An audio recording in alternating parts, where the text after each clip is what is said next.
Welcome to Bump Day at the Indianapolis Motor Speedway, day 2 of qualifying, where you either make it or you don't. We are dealing right now with a potentially severe weather situation. Look at the clouds and the rain moving toward the speedway. Some red and yellow indicating extremely heavy rain and lightning. And because of that, we have taken our cameramen down off of their stands, and we are anticipating that a car may go out here to qualify before the rain hits. We will have limited, however, camera coverage of this run. But Anna Beatrice is on the line, and you see Brian Barnhart there in the red shirt right in front of her car, checking with the officials around the track to make sure there is no rain falling in any area. And just given the thumbs up there, and so hopefully we will see Anna go out here as a qualifier. We're here until 6:30 Eastern time this afternoon to hopefully fill this field and have some bumping. But the weather is definitely a concern at this moment. As you just heard, the engine on Anna's car has been shut off, so that may indicate that weather is closer than we would like. But now it's refired, and here we go. Anna Beatrice goes out onto the racetrack. I think this is pretty big, guys. I think the track conditions right now could be really, really good. And if you can get your qualifying in before this storm hits, this may be the best the track gets all day long. And imagine the stress level for Anna Beatrice, because we were listening in on race control. They had said, you can go out. No, you can't go out. Yes, you can go out, because they were debating, did they have to pull in their safety crew because of lightning the same way they had to pull the camera operators because of lightning. And at the last moment, they tell her, okay, we think you can go. Wow, that is high stress. We will have a lot of wide shots. The cameras, of course, will not pan with the car, and that's because for safety reasons, we don't want our cameramen up there in a steel structure when there is lightning in the area. Anna Beatrice completes her first warm-up lap. She'll have to take the green flag next time around for it to count as an attempt. And as was the case yesterday, every car has 3 qualification attempts here this afternoon. Yesterday, Anna Beatrice turned in a speed of 224.258 miles an hour. Now, the slowest car in the field at this point is Anna Di Silvestro at 224.392, but that really doesn't make any difference because we have 9 spots to fill in this field. So Anna Beatrice now in turn number 4. She comes off the corner, and we'll look at the green flag and the first of 4 laps. You can see the dark clouds gathering at the south part of the racetrack. Here's Anna Beatrice, and she's on the green flag. Her speed, in some regards, Wally, is irrelevant. She is racing not so much the clock, she's racing the weather.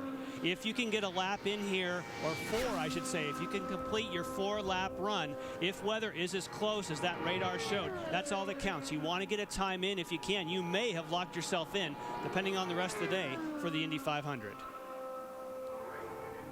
Anna Beatrice has competed in 1/500. This is her second year here at the Speedway. Last year, started 21st and finished 21st. Lap number 1 is complete for Anna Beatrice. And the speed report is 224.202, so a doggone good lap for Anna. Absolutely, and you're right. All she's doing is racing the rain right now, and then and it's going to be like this all day long. It's just really a crapshoot on when you can get out there, get a time posted, because you don't know how many opportunities you're going to have today playing with the weather right now. And she is fulfilling your prediction, and the track is fast. Yes. Because as it's clouding up, it's cooling off, and so she's doing 2 things. 1, she's trying to beat the weather, and number 2, if for some reason later on it does clear up, she's got a good time in the bank. Second lap complete for Anna. Down just a little bit, 223.957, but still a very respectable run here for the Brazilian driver. 26 years of age.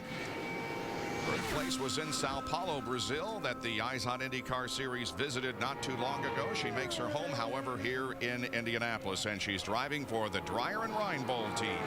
She just was over 230 miles an hour as she turned in to turn number 3, so still big speed today, and it's faster into turn 3 than turn 1. And everybody in line right now was looking at that, and Graham Rahal right now his heart's beating. He wants a shot at getting out on this racetrack before the weather hits. Again, just a little bit slower on lap number 3, but well above 223 miles an hour. 223.7 on that next to the last lap, and she has a half a lap to go to complete her qualification run. Well, we lucked out somewhat with the rain yesterday. It rained yesterday, but they were able to dry the track, as many of you know, to allow us to have the shootout for the pole position, which was won yesterday by Alex Tagliani. That story and many others as you stay with us until 6:30 Eastern Time this afternoon. And the fourth lap is 223.657. The average for Anna Beatrice is 223.879 miles an hour. Anna Beatrice, the 25th into the field for this year's Indianapolis 500. All right, let's go over the rules for you. Qualifications, of course, from noon until 6 o'clock. The top 9 from yesterday's shootout are locked in. They cannot be bumped. We will fill the field this afternoon, and every car gets 3 attempts. We hope to fill the field this afternoon, and when the field is full, the slowest average, regardless of what day they qualified, will be bumped out. That does not include, however, the top 9. They are locked in, and if a car withdraws from the field to reattempt, the average speed is erased, and then the next fastest will go back into the field. Marty Snyder. Well, Bob, behind me, you see the doors at Dragon Racing, and they are shut. That is because Dragon Racing is done at Indianapolis for 2011. Ray Hall on the track right now, and I just talked to Jay Penske moments ago, and he told me they are indeed done. It's been a long saga, a long month for Dragon Racing. It started with Scott Speed in the 20 car, couldn't get it up to speed. So what happened yesterday was that Jay Penske called Patrick Carpentier, flew him in from Las Vegas. You see him getting in the car this morning. He took 24 laps, had trouble getting it up to speed himself. All while this was going on, Scott Speed was in the back of the pit area ready to go if needed, and that's what happened on the 24th lap with Patrick Carpentier. I talked to him moments ago after that very hard hit. He said that he is fine, but he's already on his way back to Las Vegas. I asked Jay Penske, did you try to find a backup car? He said, we tried to work with several people, Sarah Fisher and also Sam Schmidt, could not get it worked out, and Scott Speed still here at the racetrack, hoping that maybe they could get something worked out, but right now it looks very unlikely that they could get something worked out. Now, Hope and Tung, the other teammate of these guys, in the 8 car, they had the same exact wreck, believe it or not, same exact spot, the 8 and the 20 cars. This was yesterday when they got into a wreck, and that car done as well. So, Dragon Racing done here at Indianapolis. You see the 2 wrecks there, very similar wrecks. They will not be participating in this year's Indy 500, Bob. Tough break for both of those drivers and for Dragon Racing. Now we turn our attention once again live here to the Indianapolis Motor Speedway. Those crashes yesterday and this morning, both drivers are okay. Graham Rahal is on the track, and he has completed 1 lap at 224.512. And he's picking up speed, Bob. He's getting now in the higher 224. 224.7 is a potential for him. Again, his main goal, beat the weather. And yesterday they felt like they had an engine problem. They changed the engine. He made an attempt yesterday, and I guess it was a fuel pump or something that they had a problem. So did not finish that qualifying lap. And Kevin Lee, the second lap is 224.549. Very consistent. Graham Rahal had too close of a look at Patrick Carpentier's incident today. He was trailing right behind. We remember a couple of years ago when he narrowly missed John Andretti in a practice crash. By the way, it's just starting to sprinkle. Oh, boy. Big drops, too. Let's hope Graham makes it through his qualification run. He's got a little more than 1 lap to go. He'll come down for the white flag this time. He will stay out, but if for some reason they press the yellow button, if the yellow lights come on, then the run will not count. Oh, he slowed. It's not too bad, but you're right, John. He is holding his breath. He wants to get this run in. Third lap was slower than the first 2, but still above 224 miles an hour. Again, we do not have our cameras manned, so they cannot pan. And that's because there is a severe line of showers moving this way with lightning, and we want to have safety first for our cameraman. All right, he's got just 1 more turn to go. Graham Rahal is going to complete the qualification run and do it in fine style. Here's the checkered flag. Graham Rahal makes his 4th Indianapolis 500. The 4th lap, 224.183. The average is 224.380. And as he crosses the line, the yellow comes on because of rain. Wow. So we should review the fact that Anna Beatrice slots in because of the days they qualify. That first now Graham Rahal goes to the inside of row 9, position 25, and then Anna Beatrice. Dana Patrick has not qualified for this year's 500. Rafa Matos next in line, but will we be able to continue because of rain? We'll answer it in a moment. The 2011 Indianapolis 500 qualifying on Versus is brought to you by Honda, the engine supplier for the IZOD IndyCar Series.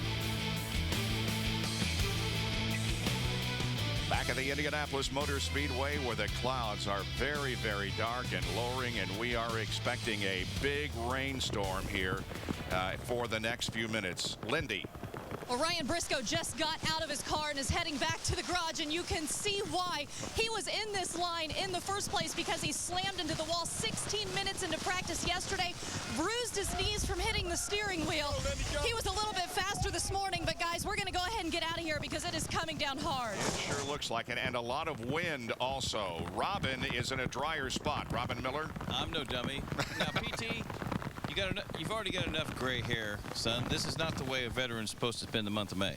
No, this is, it's never been easy for me here. So, yesterday we didn't get it in. We got bumped out, and 10 seconds after that, it started raining. And then, the car's fast. We just haven't had the opportunity to go out and do it. Yesterday when we qualified, we just missed the gears and missed the setup a hair, and it wasn't fast enough. We knew we could go way faster, but we thought, okay, I'm not going to do what I did last year and pull my time until it gets bumped. We got bumped and it rained, so now we went out this morning, the car was fast, and now we're waiting, so we'll have to wait and see what happens. And if it wasn't bad enough, then you watched your other old track car get Pontiac crashed this morning, so when you go to Texas, you may have to take your road race car and get that ready. Yeah, it's definitely not. The day hasn't started off well. Obviously, I feel bad for Pat. I recommended Jay call him. They were struggling with their cars over there with Scott Speed, and he got in the car and got up to 223 right away, but then it got out from under him. So, we got Jay's got 2 damaged cars, and not a lot left for Texas for me in 2 weeks. But I would think all the things you've been through here, you seem to take things pretty well in stride. What are you going to do about it? You just got to go out and put it in. Yeah, we just have to wait the weather out now. This is obviously going to wash all the rubber off the track, so it's going to change everything. Don't really know what exactly the rules are, but we picked to go out. We were last to go out, so that's, we were actually hoping for rain, so because if they filled the field, we wouldn't have got a chance to go. All right, Kevin, who are you talking to? I'm talking to you right now, brother. It's pouring down rain. I have found about a 6 feet area in Gasoline Alley, the entrance where there's an overhang from the grandstands, and I'm relatively dry at this point, but it's just a monsoon. It couldn't be raining any harder at this point. Certainly, we've been talking about Ryan Briscoe. That's a story that he's not in. It's a story that 3 Sam Schmidt Motorsports cars, when you consider Dan Weldon associated with that group, in the top 9, but still struggling for speed is Andretti Autosport. They have 1 in, and that's their part-time driver, John Andretti, in a one-off, but the other 4 could not get up to speed yesterday. This is a team that's won the 500 twice in the last several years, in 05 and 07. Marco Andretti, Danica Patrick have always been very good here, but they've not been quick enough. Mike Conway is not having speed right now. He was 11th quick today among those not qualified. Ryan Hunter-Reay, 8th quick among those non-qualified. Now, Danica Patrick found something. She was 2nd quick this morning. We don't know whether that was aerodynamically influenced, whether she got a tow. And Marco Andretti and Michael Andretti both feel like they're pretty good to make this race. John Andretti is in, but he was out this morning doing qualifying sims, trying to help that team get up to speed. Tom Anderson runs the operation with Michael Andretti Andretti. He said he feels pretty good that they're going to be able to get all of them in today if we get an opportunity to go today. So at this point, we may be waiting till tomorrow, but still a lot of time to get this track dried. It takes about an hour and a half, 2 hours after we stop the rain. So we'll wait and watch. Bob? Yeah, the line of thunderstorms appears to be rather narrow, and in fact, as we looked over our left shoulder, there's actually blue sky in turn one. So don't give up today, for heaven's sake, because it really doesn't take this track long to dry, as we saw yesterday. Yeah, yesterday I couldn't believe how fast this place dried out. I mean, they got out there with the trucks, they got the dryers out there, and I mean the cars were on the track really fast, and the track was good. So yeah. Well, we'll get it in. And what we learned yesterday was after rain, the track was really fast, and that's when we saw some of the fastest times, obviously, in the pole shootout in the Fast 9. And for all these people that want an opportunity to show the kind of speed they have, maybe after a rain shower, that's going to speed up the racetrack, and we'll have lots of fun here in a few hours. There, of course, was a lot of emotion yesterday, and today, Wally, there will be emotion if we get the track dried, but it's sort of a different kind. There'll be guys leaving here tonight and girls very disappointed, but again, a lot of happy faces too. When you talk about peaks and valleys today, you'll see it all, because this is a tough place. Obviously, in bump day, the cars that are struggling are looking to find that little bit of speed to get them in the show. Then you've got to worry about stuff like this, weather, having an opportunity to go out there and make a run like this. So you know what, it's a tough day if you're not in the field. All right, let's get down to Marty Snyder, who's with Scott Speed. Yeah, it's been a long month for Scott Speed. I've known you a long time. I think this has been one of the more frustrating few weeks for you in your life, hasn't it? I mean, it's just one of those things. I mean, obviously the deal came together really late, and, you know, everyone involved really tried as hard as they could. Just one of those things where, you know, really early on in the week, we reached this level of instability and just tried to keep working through it. And, you know, this morning they wanted to throw Patrick in the car, obviously with his more experience here, and maybe being a rookie in this situation, to see what he thought about the situation.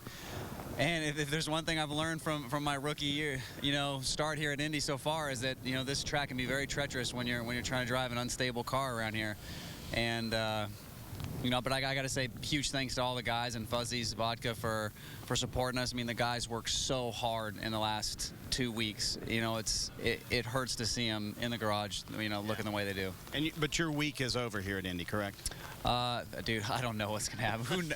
The way the last 2 weeks have going, I'm not counting anything out. Right. For you, what was going on last Thursday? There was all this stuff going on that you had quit, didn't quit. What was the truth? I think it's one of those things where, like, I've almost wrecked the thing 3 times as it was during the week, and I was like, I'm putting my hands up like, guys, I'll go out there and fence it for you if you want, but I can't drive it this way. Like, I've had so many moments throughout the week, and it's like we got to be smart about this and work through the problem, you know? And we tried. It's just one of those things that we just couldn't figure out, I guess. This morning, Patrick got in the car. You were there to support him. You were in the back of the pit area, fire suit on, ready to go. How did you react to all that you felt?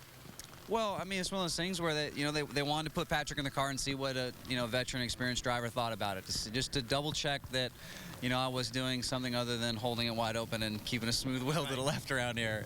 And, you know, it was one of those things where I was ready to jump in and ready to, you know, listen to his feedback and see what he said about the thing. And unfortunately, we just didn't get through it. Where are we going to see you next? Who knows? I'll see you on the lake in a few weeks, but what do you think next? We'll see. I have an open mind right now. All right, Scott Speed. It's been a rough week for him, but he has had a terrific attitude about it the entire time. Hung it out, and but they're done for Indianapolis this year. Actually, Scott was trying to become only the 3rd driver in history to have made the field for the Brickyard 400, the Indianapolis 500, and the U.S. Grand Prix at Indianapolis. So that didn't happen, or at least yet. And it must be so frustrating that the car just will not handle right. It is, but for a driver like Scott, actually, you kind of feel a little bit like you're vindicated, because you think you're doing something wrong. The team thinks you're doing something wrong, so they throw another driver in the car, and he goes out there and wads it up. So actually, I think he's probably more relieved. I mean, obviously, he doesn't want to see his team in the garage out of the Indy 500. But personally, I think when you're in that situation, you're relieved that, okay, maybe it wasn't all me. Maybe, you know, maybe there was a lot more to it. Whenever you stick somebody else in your race car, it's not a fun thing. And, you know, he took a lot of criticism for not getting up to speed. And that kind of criticism, maybe it was wisdom, because he kept saying, look, it's unstable, it's loose, it's going to be a problem. If I push it, I'm going to fence it, in his words. And they put someone else in. And, of course, what they found out was what he was telling was the truth. And I wonder, is that the same for Mike Conway? People keep saying Mike Conway's way, way off the pace. But if you have an instability, is it wise to wait and say, fix it first, then I'll step on it? Right. By the way, the other two drivers who have done all three successfully, Jacques Villeneuve and Juan Pablo Montoya. Now, here is the provisional starting lineup. Again, the top 9 cannot be bumped. Now, that 226.379 speed you saw for Dario Franchitti is not really reflective of what happened during the pole shootout, because as you remember, if you were with us yesterday, he ran out of fuel on his final lap and so really did not post a time, but he will start in 9th position. Here's 12 through 22, J.R. Hildebrand and James Hinchcliffe at the top of that list. There are 2 rookies. And then we had 24 qualify yesterday and have added 2 to the field today, namely Graham Rahal and Anna Beatrice. We'll review yesterday in a moment.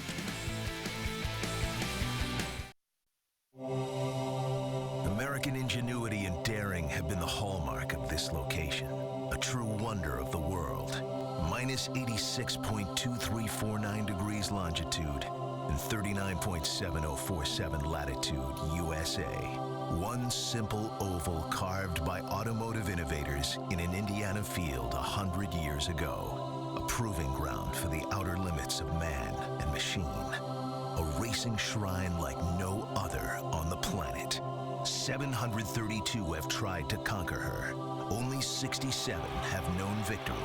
And in doing so, they attain immortality in the sporting world. A closely held racing fraternity whose initiation can oftentimes be too harsh, but the lure of its challenge too captivating to resist. So in its centennial year, another 33 will try, and like all those before, be honored just to compete. It's the Indianapolis 500. Simply the greatest spectacle in racing. Bump day, quiet because of rain that is moving across the speedway. However, it's moving very, very quickly, and the track will dry. So hopefully more qualifying before the track officially closes at 6 o'clock. I've been coming here to the Indianapolis Motor Speedway since, 1957, 54 years ago, folks. I first saw my 500 in 1960, came for qualifications in 1957. It was special then. It is special now. Every time I drive through the gates, there is just something that comes over my body. People can't understand what this place means to me, and I've never driven here and never will, but it is a very special place. It is the Indianapolis Motor Speedway. Bump day yesterday was incredibly exciting from beginning to end. Here is a recap of pole day yesterday. Welcome to Tom Carnegie Pole Day at the racetrack. Alex Tagliani. And he might get a 227. He's picking up speed. Alex Tagliani is the fastest. Hear the reaction. They love that. If you're up, you're looking good, and you just try to maintain that pace for 4 laps. And on the racetrack is Hope and Tom. These are good speeds. Oh, he's at the wall. He hit the wall. Just 1 lap away. And Will Power onto the race course. The 4-lap average to beat, 226.9. He is currently 3rd quick. Helio Castroneves is on the racetrack, looking for his 3rd consecutive pole position here at Indianapolis. Wow, not the kind of start that we expected by any stretch of the imagination for Helio. Comes off of corner number 4 and looks at the checkered flag. He is 11th fastest. He did not bump into the top 9. Scott Dixon is on the racetrack. Will he be the fastest? He is 2nd quick. I think this is a year that some of the smaller teams are going to have a shot at the big guns. The 4-lap, 10-mile run begins for Dario Franchitti. Oh, very close to that wall. The 4-lap average for Franchitti is 226.379 miles an hour. Simona, we're cheering for you today. She's fast enough and in the field. Simona did it. Ominous looking clouds here at the Indianapolis Motor Speedway. And the yellow is out. Rain coming down in turn 1. We'll watch this shower because we've got a shootout coming your way. The green flag is out. Here goes Buddy Rice shooting for the pole. Green flag, hang it out. Orioles Serbia. He's just shy of 230 miles an hour as he turns in the first time for turn 1. Here's the completion of lap number 1. It's 227. That'll get everybody's attention up and down pit road. 227.168. Serbia has the pole for the moment. And just to be able to at least be on pole for a little bit, you know, it's awesome. $175,000 on the line and those 15 bonus points. Oh, you're kidding me. Wow. You know, to run a guy out of gas like that is inexcusable. Ryan Howard in the flag stand waves the green flag over Scott Dixon, and he's on his final 4-lap qualifying effort. Almost 234 miles an hour, and he's picked up the pace. He is on the provisional pole with a 227.340. Final run of the day from Alex Tagliani. He was fastest in the first session. It's all on his plate now, and I think if anybody can do it, he can do it. 227.733, and that is good enough if he can hold it together. The crowd is going wild here at Indianapolis. He hasn't lost speed on the straightaway. He is not giving up. He went 231.1. Tagliani's still on it. Here it is. Let's see if he can do it. The checkered flag waves Alex Tagliani, the 4th lap. 227.238. He did it. Tagliani in his 3rd try in Indianapolis wins the pole position. I wish I could describe the emotions over the last 5 minutes for Sam Schmidt. Crying, couldn't open your eyes. Just an absolutely great performance by this 38-year-old from Quebec, Canada. Sam Schmidt has given so much to the world of racing, and today he got something from Alex Tagliani, his driver. And that, ladies and gentlemen, is Indianapolis on pole day. That was great yesterday, wasn't it? Yeah, it was. It's always kind of like the underdog. You like to see the guys get up there. I mean, obviously Penske and Ganassi dominate this place a lot, and but it's good to see a guy like that. Sam Schmidt's done a lot, put a lot into the sport. So yeah, it's definitely a feel-good story with those guys on the pole. And it was nearly unanimous. All the people we talked to, whether it was a crew, whether it was the drivers, they all were just so proud of Tagliani and that crew. I mean, it was even the people that he beat were just saying, way to go. That's right. Well, we put out the word for Alex to come join us, so hopefully he will here in the next few minutes. In the meanwhile, we'll take a break on a rain-soaked Indianapolis Motor Speedway, but the skies are clearing. Bump day not over yet. The epic cycle presented by Michelob Ultra continues on Versus with the conclusion of the Amgen Tour of California. Next, the riders face their final climbs and sprints as they approach a circuit finish in Thousand Oaks. The Amgen Tour of California concludes next only on Versus. Before the rains came, we had 2 more cars and drivers get into the field. Graham Rahal at 224.380 and Anna Beatrice at 223.879. There are 26 in the field at this point. Elio Castroneves, a qualifier yesterday. Here's Marty Snyder. He was a qualifier yesterday and usually leaves the Speedway very happy, but I got to ask you about yesterday. Were you more disappointed, surprised? What was your takeaway from yesterday when you sat down on the bus last night? Well, you know, we have to stick to the plan, and that's what we did. In the past, we did the same thing. We put a little bit of safe net. Unfortunately, I wasn't very comfortable with the car the first in the morning, so we kind of like went out there, put the number in the board just in case that a rain would have come out. So then normally what we do, we go practice. After qualifying is over, we'll go practice, go to the limit, and then go back again. Unfortunately, that safe net wasn't enough to be on the top nine. And unfortunately, there was so many cars because they want to be, there was 41 cars, so they want to be qualifying. So they never open for practice. And then the rain came, so we actually were second in the line to go for it. So I was fully committed to go and take a chance, and unfortunately the rain came. So we know we have a better car than that, than the 16. But if you're talking about luck, to be honest, it was luck, because if you would have taken that time out of the board, and it started raining, probably I would be start qualifying today, and that would be bad.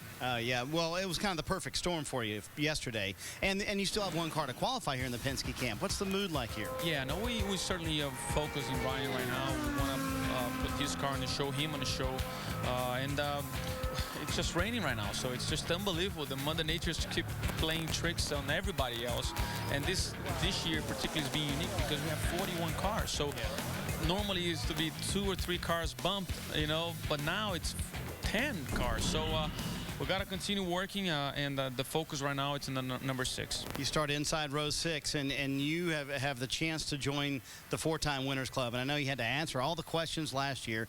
You get tired of thinking about that I want to be one of those guys? Well, you know, it's kind of interesting. Last year we got a lot of attention, pole position, and a lot of things, and this year we're kind of more on the. We're 16, so... You can't be under the radar. Come on now. I know where you're going with that. Well, you know, it's one of those things, but I do feel that we have another great chance because this place is so... the race is so long, and I always follow my hero, Rick Mears. He says, to finish first you got to finish, and that's going to be our mentality, especially starting in the middle of the pack. You got 2 days off last week, and you played Mr. Mom the entire... Are you a good Mr. Mom? I think so. You know, I changed diapers not as... Really? Okay. Not as quick as Team Penske doing the pit stop, you know, but at least there is no fuel leak or stuff like that. That's good. Leaks in diapers are always bad. It's always bad, but, you know, I have my little girl here and Adriana as well, and which is great, special, the rain that we had around, and... But I did something really cool, which I did not expect. With the Shell promotion, we actually went to a gas station, Shell gas station, and start filling up people's tank. I mean, the car. Yeah. You know what I mean? They didn't know you were there, did they? No idea. It was total surprise. And we're giving, actually, with this promotion, we're giving them a free V-Power gas. And basically, taking pictures, and it was awesome. It was a kind of like a different vibe. People like, what are you doing? And I was actually in my racing suit. Oh, you were? So Okay. It was like all full equipped except the helmet. But people really took that in a good way. It was full service, so did you get any tips?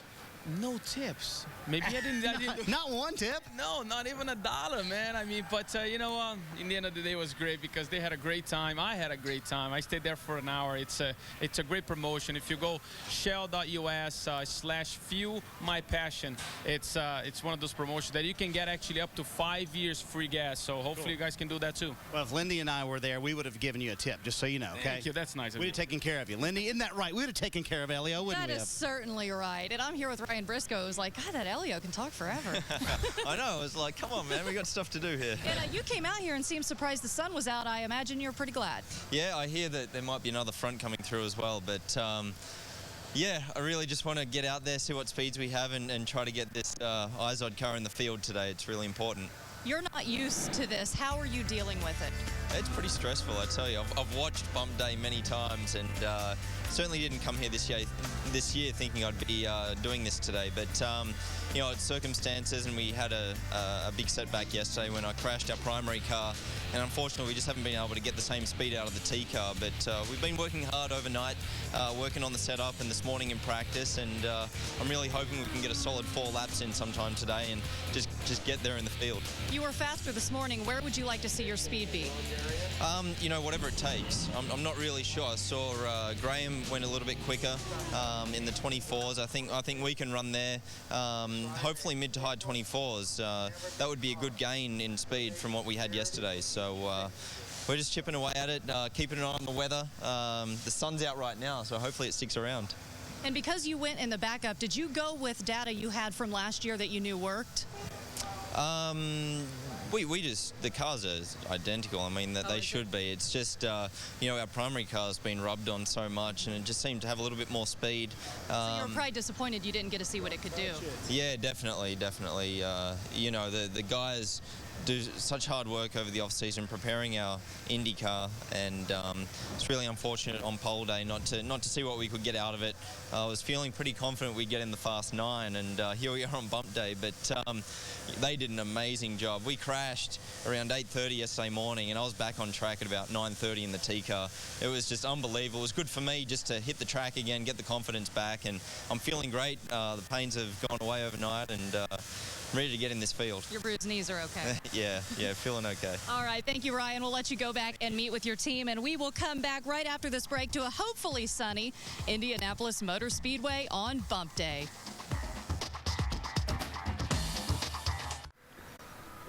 The Indianapolis Motor Speedway has had a very significant rainfall in the past hour. However, it has stopped raining, and in fact, the sun is shining in parts of the track, and we are hopefully going to get some qualifying in. Now, here again are the rules.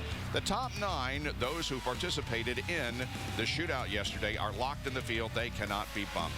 We will qualify, hopefully, the rest of the field today through 33, and then when the field is filled, the slowest average speed is on the bubble and can be bumped out, except for, again, the top 9. And if a car withdraws from the field that we saw a lot of last year, the average speed is erased, and then the next fastest will move back into the field. And speaking of last year, there was drama plenty last year here at the Indianapolis Motor Speedway on Bump Day.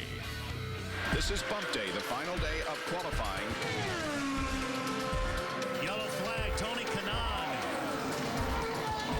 Spun contact with the safer barriers.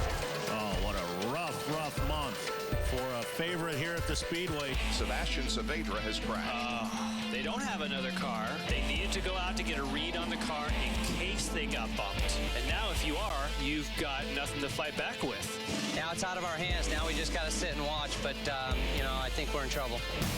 The 7-Eleven car is back on pit lane, struggling to get this car to the point of making the field. Put her in a show, baby. We need you. Let's see what it is. The checkered flag waves. At the moment, he is on the outside of row number 10, so he is safe. I've never thought starting in 32nd place in the Indianapolis 500. It feels better than be on the pole. The run is complete for Mario Romancini. He bumps his way into the race. Saavedra is out. Eric Bachelard makes a great move, withdrawing him and getting him more solid into the field. Takuma Sato trying to make the field with 17 minutes to go. Takuma Sato qualifies and bumps Jay Howard. Paul Tracy, welcome to the bubble. Jay Howard, a pressure cooker right now with 13 minutes to go. Jay Howard not quick enough to bump Paul Tracy. Paul Tracy at 5:50 has withdrawn his time, which means that Jay Howard is back in the field and on the bubble. Final precious minutes at Indy.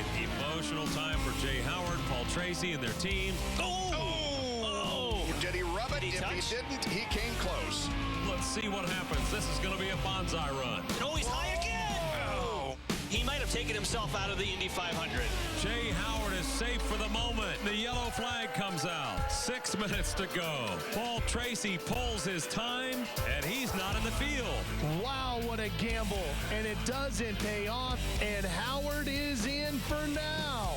Jay Howard has withdrawn his time. He is on the bubble, but he's going back out. He's going to try to take it out of anybody else's hand. There's not enough time for another qualifier after this. This is it, a minute and a half to go.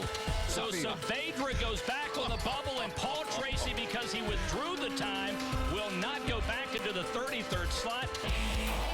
There's the gun, and Paul Tracy will be left out. Here's the checkered flag. Qualifications are over for 2010. The final qualifier, Jay Howard, and he does not make the 500. Sebastian Saavedra is the 33rd starter. It's a hard blow. I honestly can't believe this is happening. I mean, it's not from a lack of trying. That's pretty detrimental to our year. You know, I think it was the best decision that we had to make, though, with everything what Paul was doing, and that's racing. I told him, you're in, buddy. Fate was on our side today because that's the only way I can explain it. You don't know what this meant to our team because we put everything on the line to make this race. Sebastian Saavedra learning that he had made the race yesterday from Methodist Hospital. He did, however, compete in the event. Well, that was the drama of last year. We're drawing the track, hoping that we have the same drama today. Kevin Lee is with Ryan Hunter-Ray. And he is one of these drivers that's dealt with this drama before. A couple of years ago, you had to deal with this when you were with Vision Racing. What is the stress like on this day? This is the longest day of a driver's life, I'm telling you, and this is my my second go-round on it. I think that's maybe what I have going for me, though. I'm a veteran at it, so we're just looking to get this Sundrop DHL car in the field because I know once we get to race day, we'll be a contender. This team has excellent race cars. Qualifying-wise, obviously, we need a little work, but race-wise, which is what matters, we're really good. So first things first, though, we got to get in the field. we had a very promising practice session this morning, and that's a disappointing bit with the rain, as if bump day at Indy wasn't stressful enough. You throw in the rain and the factors of the next cell coming through, and you're wondering if you're going to get back out before the track dries and what downforce you're going to run and all this other stuff, and it's just constant. You're just constantly thinking of what you can do better. So we're waiting for it, waiting for the track to dry, and hopefully we'll put a speed in there and be done with it. Yeah, you talk about that stress level. There's no guarantee that you get an opportunity. Although you're high enough up in the line, at least you're going to get a chance before we get to 33, because that scenario is if we get to 33, even if you're in line today and it rains and we rain until 6 o'clock, you're done. You get no chance. Yeah, it's unbelievable how that works. Indy's got rules like no other, and it's tradition, right? So you just got to go with it. You just roll with it.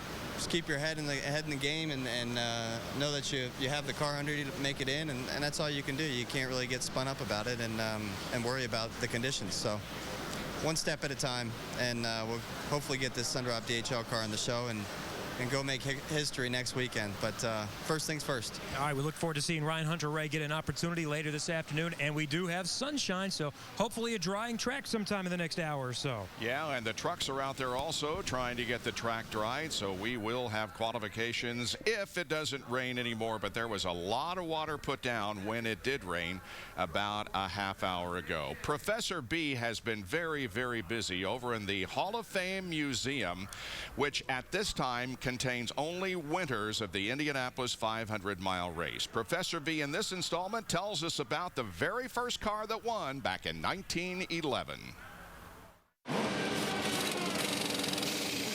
The winning car of the very first Indianapolis 500 is the Marmon Wasp, driven by Ray Haroon in 1911. And a popular misconception about this car, it wasn't built just for that race. In fact, it was built in 1910. He raced it here at the Speedway and won 2 races before the Indy 500 ever started. Now consider, that's only 7 years after the first manned flight of the Wright brothers, but you can see aerodynamics in play already. Covered wheels, so the air flows across and not through the spokes. A nice narrow chassis because there was no riding mechanic. All the other competitors had riding mechanics and much wider cars. And a tapered tail to take the air and taper it off of the back. Now, the riding mechanic played a big part in what we know now as the first rear view mirror on an automobile. And the reason behind that, he didn't have it in 1910, but he had it in 1911. Because he didn't have a riding mechanic and everyone else did, the competitors started to grumble and say, hey, that's not safe because your riding mechanic was your spotter. So he borrowed some technology that he found from a horse-drawn taxi driver in Chicago, a broomstick with a mirror taped to it, so he had to look up and not turn his head. Ray Haroon took that technology, put the first rear view mirror, but he admitted years later, the bumpiness of the bricks, he couldn't really see very much. This was the scene after qualifying ended yesterday when former pole winners were gathered on the starting line, and look at each of them hugging the guy who is the most recent member of the pole position at the Indianapolis Motor Speedway, and that would be Alex Tagliani, who yesterday turned in an average of 227.472. And as the paper said this morning, Alex, you qualified twice, or the pole twice, in the first session and then again in the second session. Yeah, it was nerve-wracking. Yesterday it was probably the day where my heart rate was higher than actually when I bike ride for training. To tell you the truth, I wanted the rain to continue. The way it happens, it was great drama. It was good to show that the team was capable of doing in those type of conditions, and then to come out on top in that fashion was good for everyone. You know, you got in the car probably about 10 or 15 minutes early. I think as a driver, you want to get away from all the distractions, especially when you're about to go out and have to duplicate or even do better than, you know, what you did the first time around. When you were sitting in that car and you were waiting for your turn, and obviously Dixon put up some strong numbers, I mean, what was going through your head at that time? Well, last year we were in a similar position and, you know, kind of not able to back it up in the pole shootout, so we ended up 5th. And after so many people that came into the garage and said, you know, we're betting on you and you're going to do it, and I didn't want to disappoint them, and I didn't want anybody to lose money because of me. So the last 15 minutes was a little bit, nerve-wracking, and I was crossing my finger, hoping that we were going to make the right decision with the track conditions, and we did it. So, but it's impossible as a driver to do it without a good car, and the combination of the engineering group that I have behind me, the guys, I keep saying it all along, they just keep working on this car, even if it's P1 after a practice. They never stop in the garage. They love it, they're passionate, they put their love into it, and I think that's what made the difference yesterday night. Well, your car owner, Sam Schmidt, is back in the garage area, and he's listening to everything you say. You haven't said anything that is offensive, have you? How about it, Sam? Nope, everything's great. Did you party last night? For a little bit, but then I had to deal with about 150 text messages and emails, and, which is a good problem to have. But I'm working on about 4 hours sleep right now. Well, I think I mentioned on the air yesterday about how you have given so much to this sport and finally got something back. And it was interesting to hear you say that it was probably the most emotional time for you since the birth of your children. Well, yeah, I mean, there's nothing that will ever surpass that. But by far, I vividly remember like it was yesterday, leading the actual race in 1999. And from a driver's perspective, there's nothing better than that. But this comes pretty darn close. And to be part of history here with the 100th anniversary, and our family, my family, having so much history here as well, just like Alex, I mean, words can't hardly describe the emotion. And Alex, can I ask you, because we spoke a little bit before qualifying. It was after Fast Friday, and we were just kind of chatting after you'd run. You were looking at the times, and I said, way to go, you've led the way every day.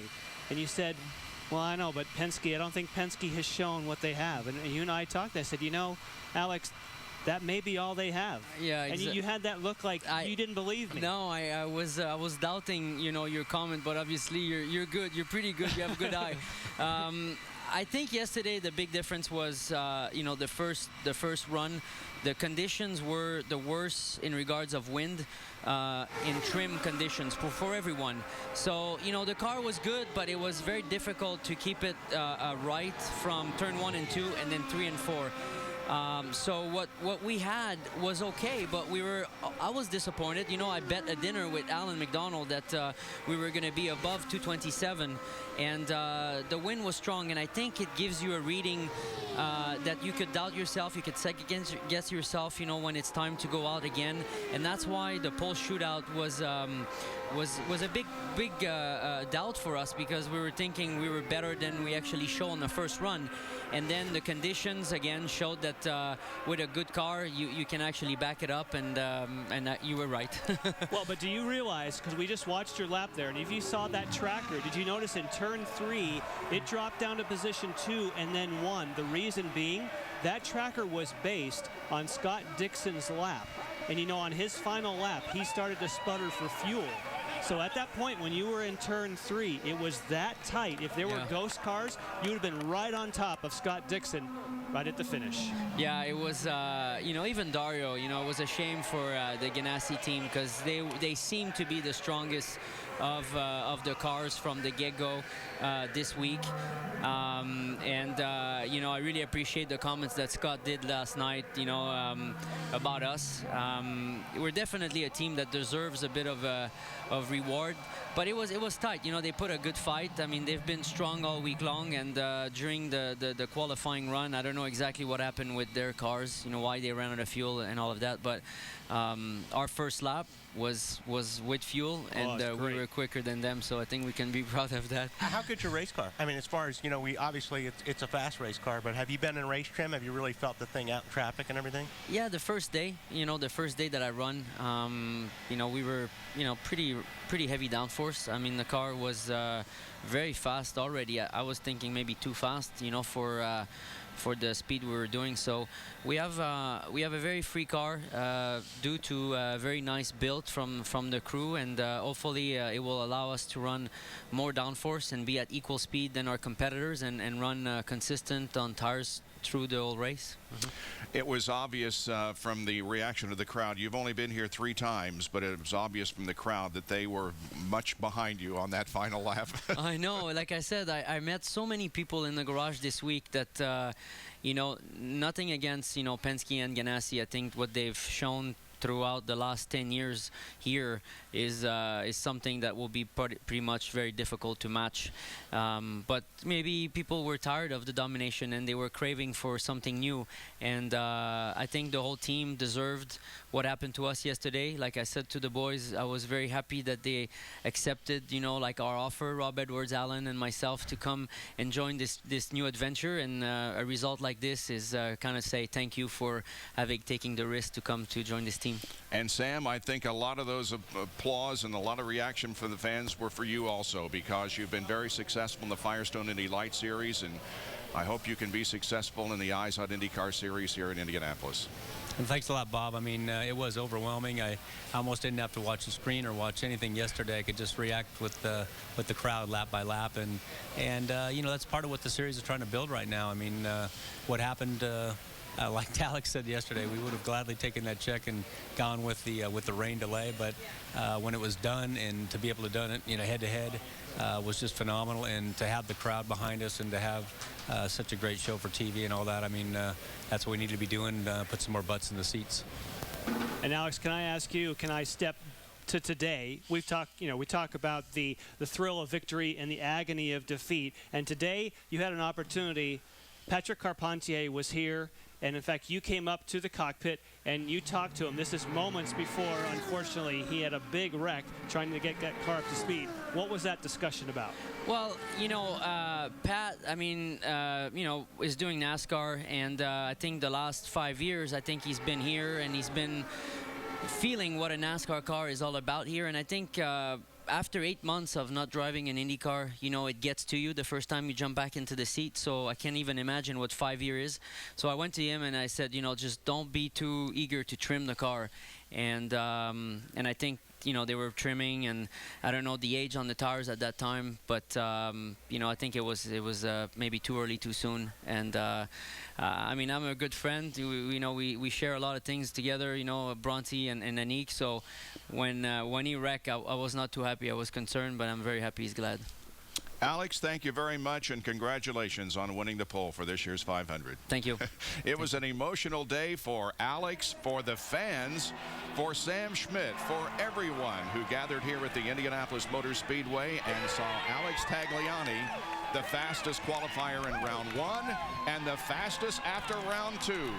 227.472 puts Alex and the Sam Schmidt team on the pole for the 500.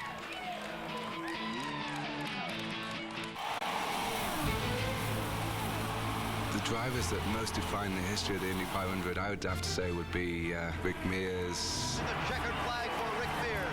Montoya. 24-year-old Juan Montoya wins the Indianapolis 500. You got the Unsers. The checkered flag for Al Unser. Al Unser now in that very exclusive society. Unser now joins A.J. Foyt as the only 4-time winners. Goodyear makes a move. Little Al wins by just a few tenths of a second. Canadian Jacques Villeneuve. The young Canadian has taken the win. Emerson Fittipaldi. Look at the jubilation from the cockpit of Emerson Fittipaldi. Ari Luyendyk. Ari Luyendyk becomes a 2-time winner at Indy.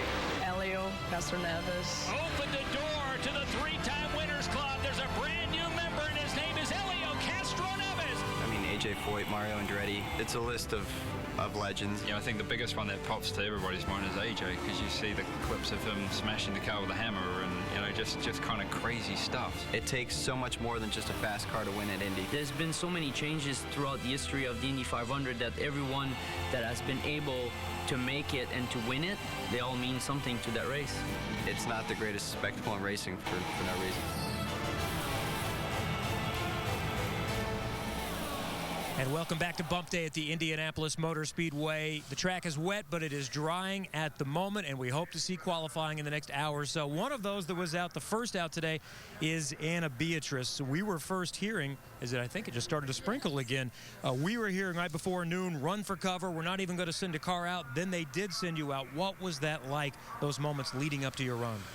Yeah, I was trying to stay focused and relaxed. I needed to be ready to go. Maybe it was a small opportunity to do my run before it would rain, so I just took the maximum as I could. I'm not really 100% confident in our run. I think we're a little bit slower. Wind kind of picking up a little bit over there, but we'll see. If it dries up, we'll be ready to go back to the track and make sure we'll be in the show. Yeah, you just simply needed to get a time in, because if it were to rain the rest of the day and we don't have any more qualifiers, you're definitely locked into the 500. So the question would be, how much more do you have? Was that just a let's put a number out there, or is there a little bit more left? I think there's much left. As I told you, like yesterday, I thought we'd go much faster, and this morning we're pretty good, but then wind pick it up, messed up a little bit of gears, and well, it just starts to rain again. So you're okay with that, I'm going to guess.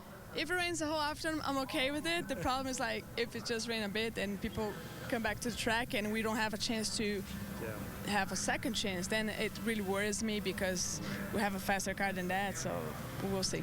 And will the conditions be different? Will the car need to be set up differently with a totally green racetrack when everybody goes back out? Yeah, I'm not sure. Maybe a little bit. We have to think about that, see how wind is like, how is the temperature like, the density of the air.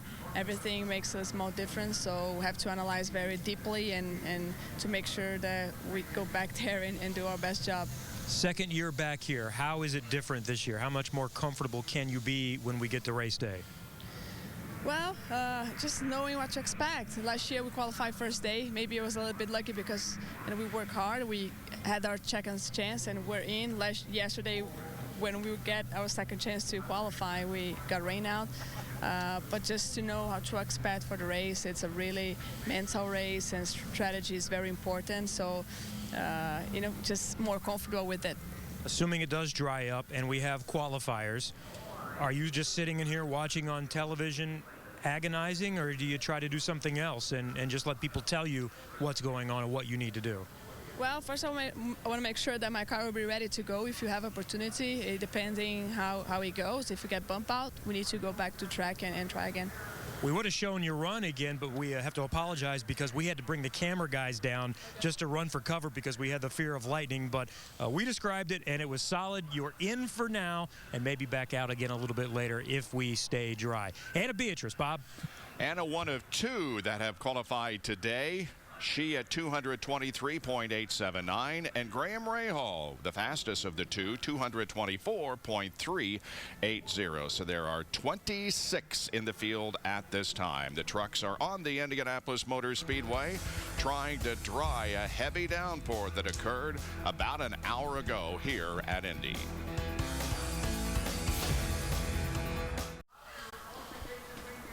Track drying continues here at the Indianapolis Motor Speedway on bump day. Two qualifiers today, Anna Beatrice and Graham Rahal. And we've asked a lot of the drivers what they remember about being here at the Indianapolis Motor Speedway for the first time. Graham?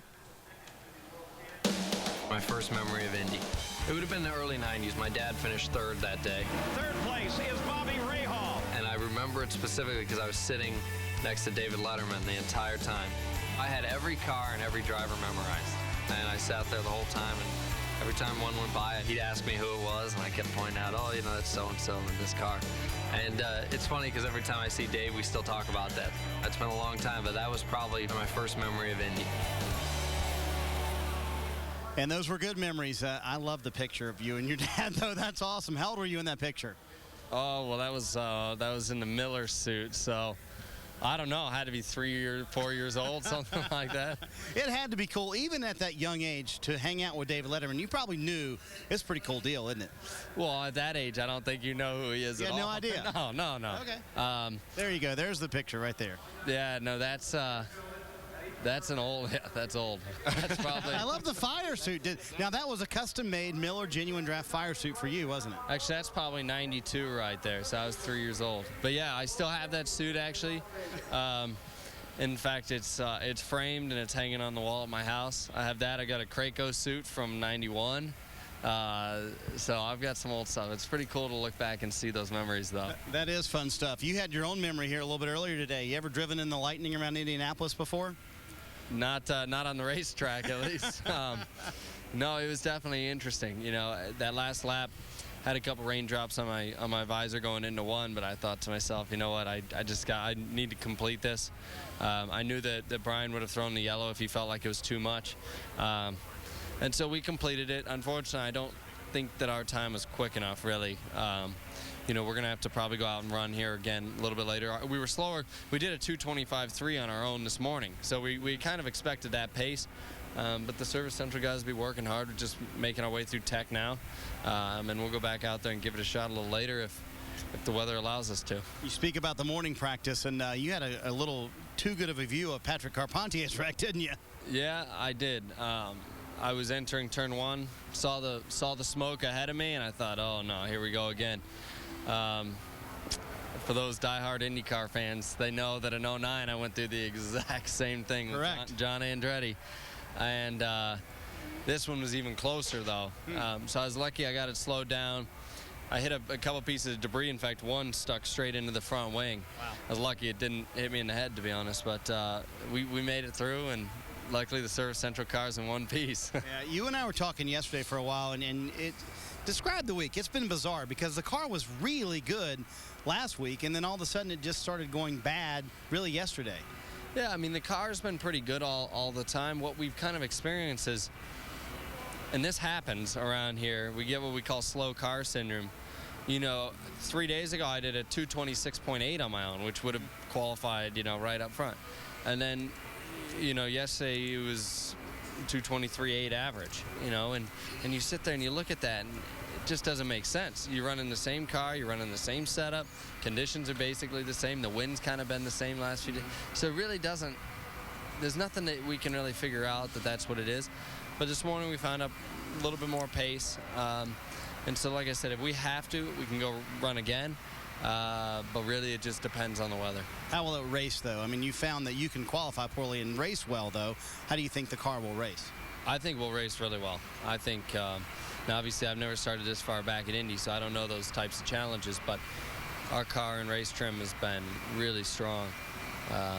You know, really, that's what we focused on most all week. And our times were competitive. So I feel really good about the Service Central car when we get to race there next week. I love that Miller Genuine Draft fire suit. Think we can get Bob, Wally, and Jan up with a couple so we can have them go to Halloween maybe in that fire suit. You know what? I've had some friends use them for Halloween. No, you have not, really? Yeah, I have, so you can definitely use them. All right, whenever you guys want. And you're up there with front row. Oh, maybe we can hook him up with one, too, if he'd like. All right, thank you, Marty and Graham Rahal. And with us right now is a guy who will sit on the front row for this year's Indianapolis 500, qualifying in the third position for outside row number one at a 2:27.168. And it's the first time since a Newman-Haas team has been on the front row. Let's see, qualified the front row since Mario Andretti qualified for the field second in 1993. Oriol Servia. Graham Rahal mentioned slow car syndrome. That is, you start off quick and then you lose it. But I don't recall you suffering from that this past week. Yeah, we've been good. Yeah, more of the opposite. We actually started very conservative on speed and on how the car felt, and you know, we just focused every day. Okay, we really know what we're gonna have. We had not tested on ovals. Unfortunately, we had not wind tunnel testing either this winter, so it was a big question mark what our speed's going to be this month. So we just, you know, we're just going step by step, seeing how the car felt, just focusing on improving the car through the week without trimming much. And we started trimming. The car kept feeling better and better and faster and faster. So it was most, you know, couldn't be more different from Graham, unfortunately, for him. But it was great that we were able. When I saw the 2:27.3 on my first lap, you know, it's the fastest we've gone the whole week, and it's just when it counts. So it was awesome. You know, I got to be friends with Newman when we were racing together in Trans Am. He'd be having a blast right now if he was here. I know you guys have got to be very proud of your efforts. You got a great view from the outside of turn one. You guys have done a tremendous job with this race team. I think so, and it's not just because it's me, but I think we were the story of the month because, well, me last year not racing, the team not having a great year, a team with the history of Newman-Haas, as you said, you know, with Paul and Carl, they had so many wins and always up front, and last year it wasn't really their typical year. So you know, we suddenly put it together. The winter was tough. There was a lot of uncertainty and rumors if the team was shutting down, and you know, so you can imagine the Newman Haas crew. If you know, they've been together for 15, 20 years, so all of a sudden they have to hear these rumors if it's shutting down. It's not nice. Still, they went through that and worked harder than anybody, as we can see, as we saw yesterday, preparing the cars. The team signed me up even before we had any sponsorship. Then Telemundo came on board, and you know, it seems like we keep gaining pace and momentum, and we just keep making the right choices, to be honest, and it's just feeling great. And Oriol, you talked about that was your fastest speeds when you got out there, because remember Friday night we were chatting and you were saying, I know that we're solid. I know we're going to get into the field, but you had that kind of twinkle. You were saying, maybe I could get in the top 9. Exactly. But you were way ahead of that. Exactly. That's what we were like. If we do everything right, we can be in the top 9.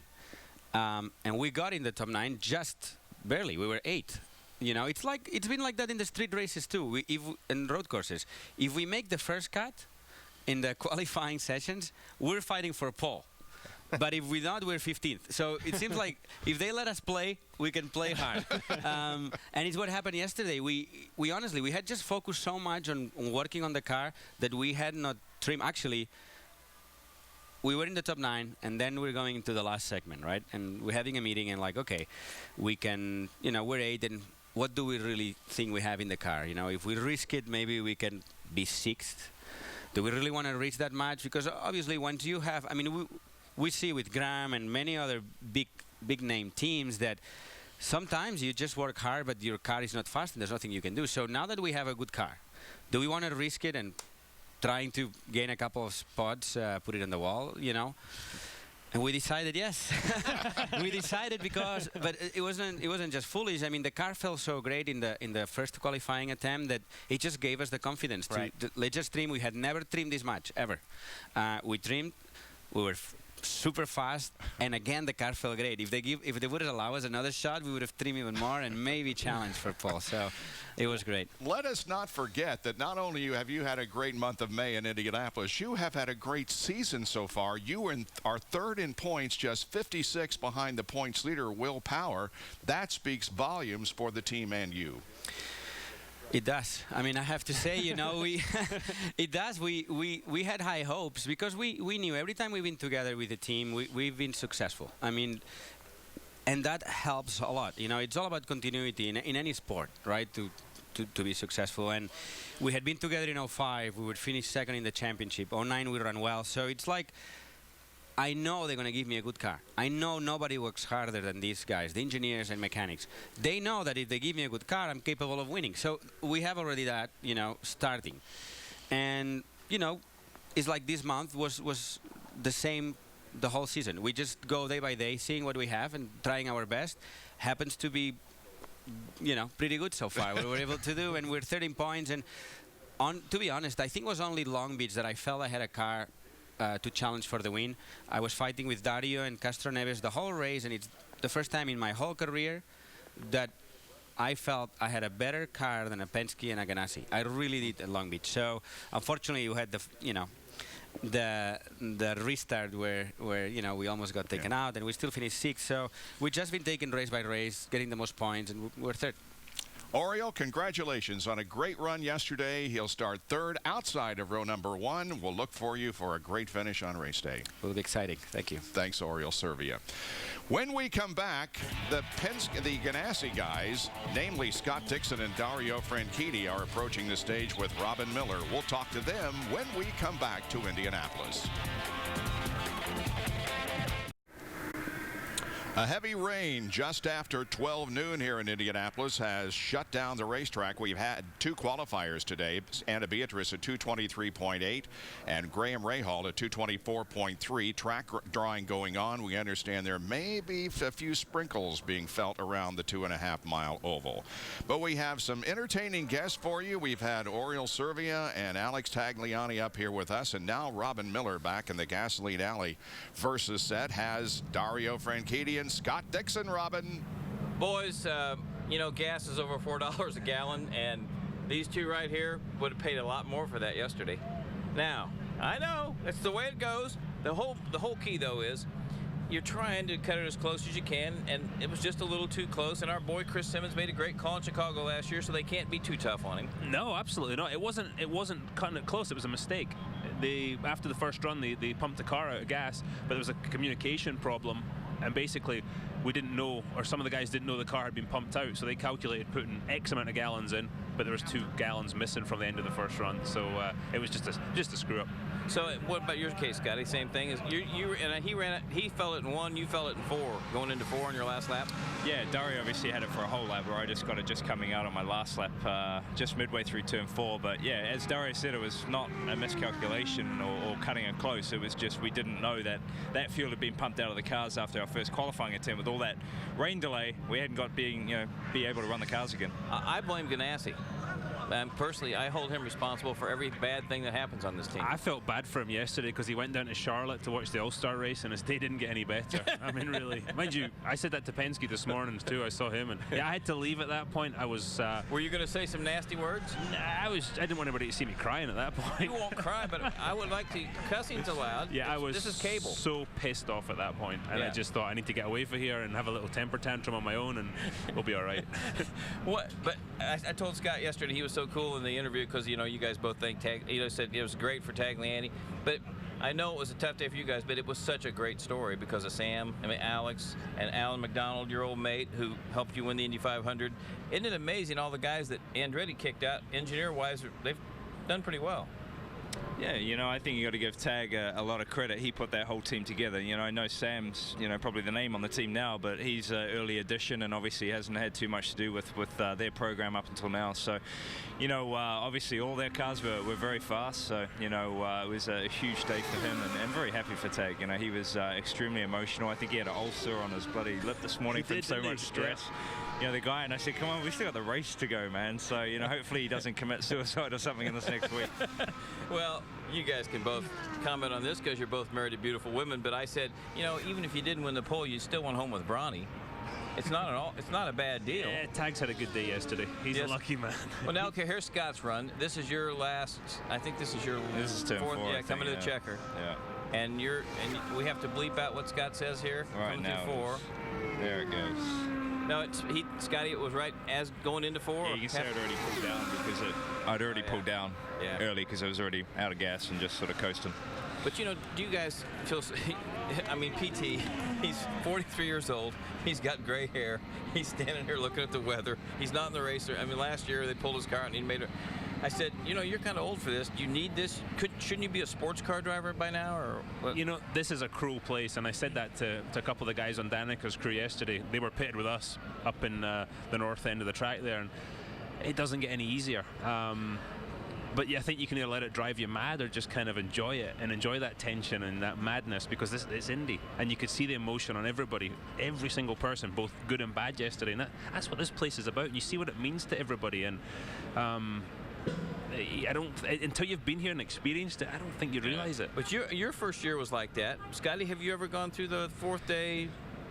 No, luckily I've been with, Mr. Ganassi and a good team for so often. I think the worst I qualified was maybe 15th or 16th, and that was when we had the Toyota engine. So, we had it bad then, but obviously, it just shows you how it can go and how you can miss the mark by so much. But honestly, I really don't know how some of these people have missed it that bad. When you've got single car teams that are making it no problem, and single car teams, one-off teams that haven't been here all year, and you guys have had the same car for 9 years. And I think I was going to ask you guys both. Maybe everybody finally has caught up pretty close to you guys in Penske. Well, there's no doubt.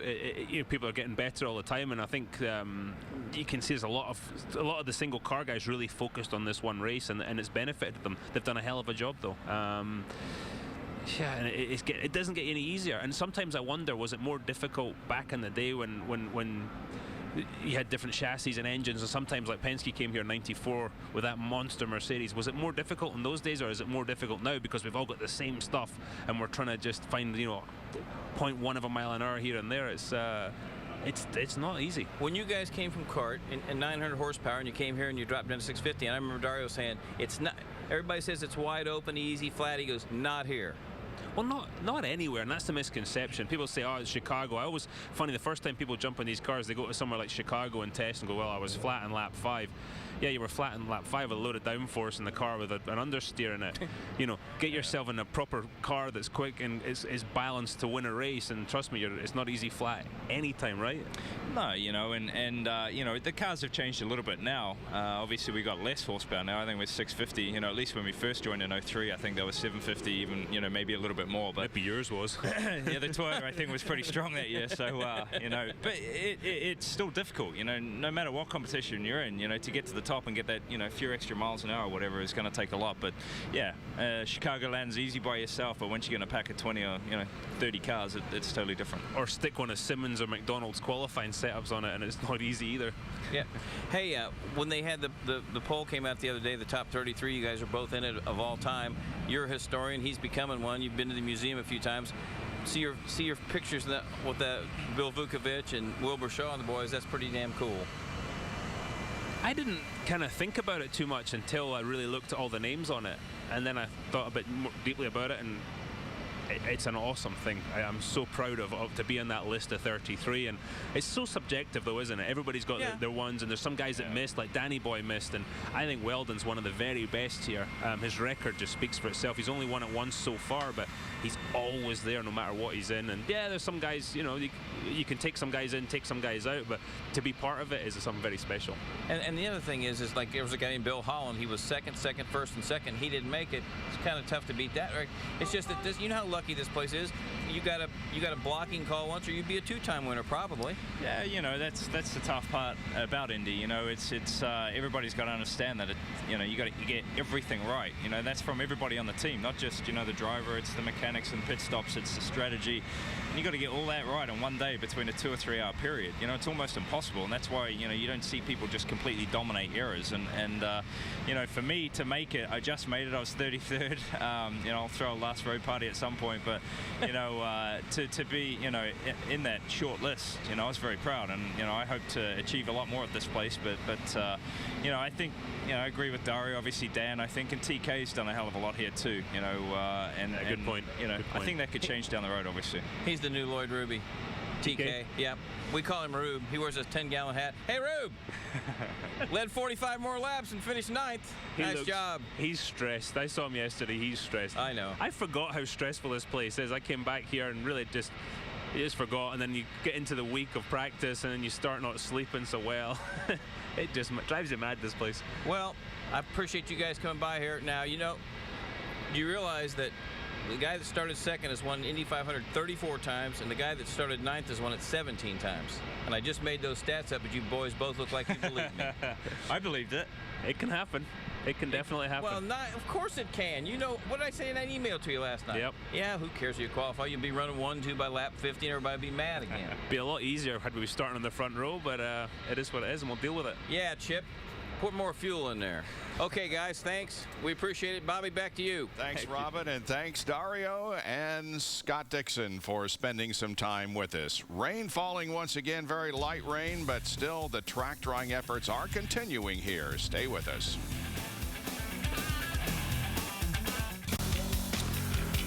Under normal circumstances, the Indianapolis Motor Museum Hall of Fame is filled with all kinds of race cars, but for the Centennial, they have moved only winning cars of the 500 in there, and you can see just how they have evolved down through the years. Imagine riding 500 miles in an old car that, as Ray Haroon said, you couldn't even see the rearview mirror because you were shaking so much. Bob, what's your favorite car in there?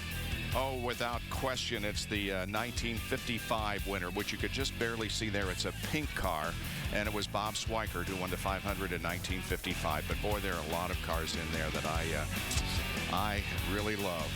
Wins from starting position. There you go. Robin was so close. Oh, yeah, he was really close on that. Second has won 11 times, and 9th only 1 time. That was in 1993 when Emerson Fittipaldi drove to victory lane. Okay, we'll go to Lindy, who's with Pippa Mann. And Pippa, first of all, where is your mind at right now?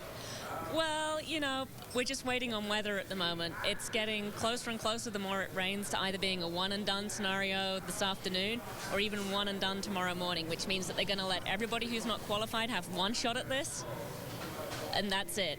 And whoever's good stays, and whoever's not good goes home. No second chances. I mean, this is intense for a veteran. You're a rookie. It has to be even more so.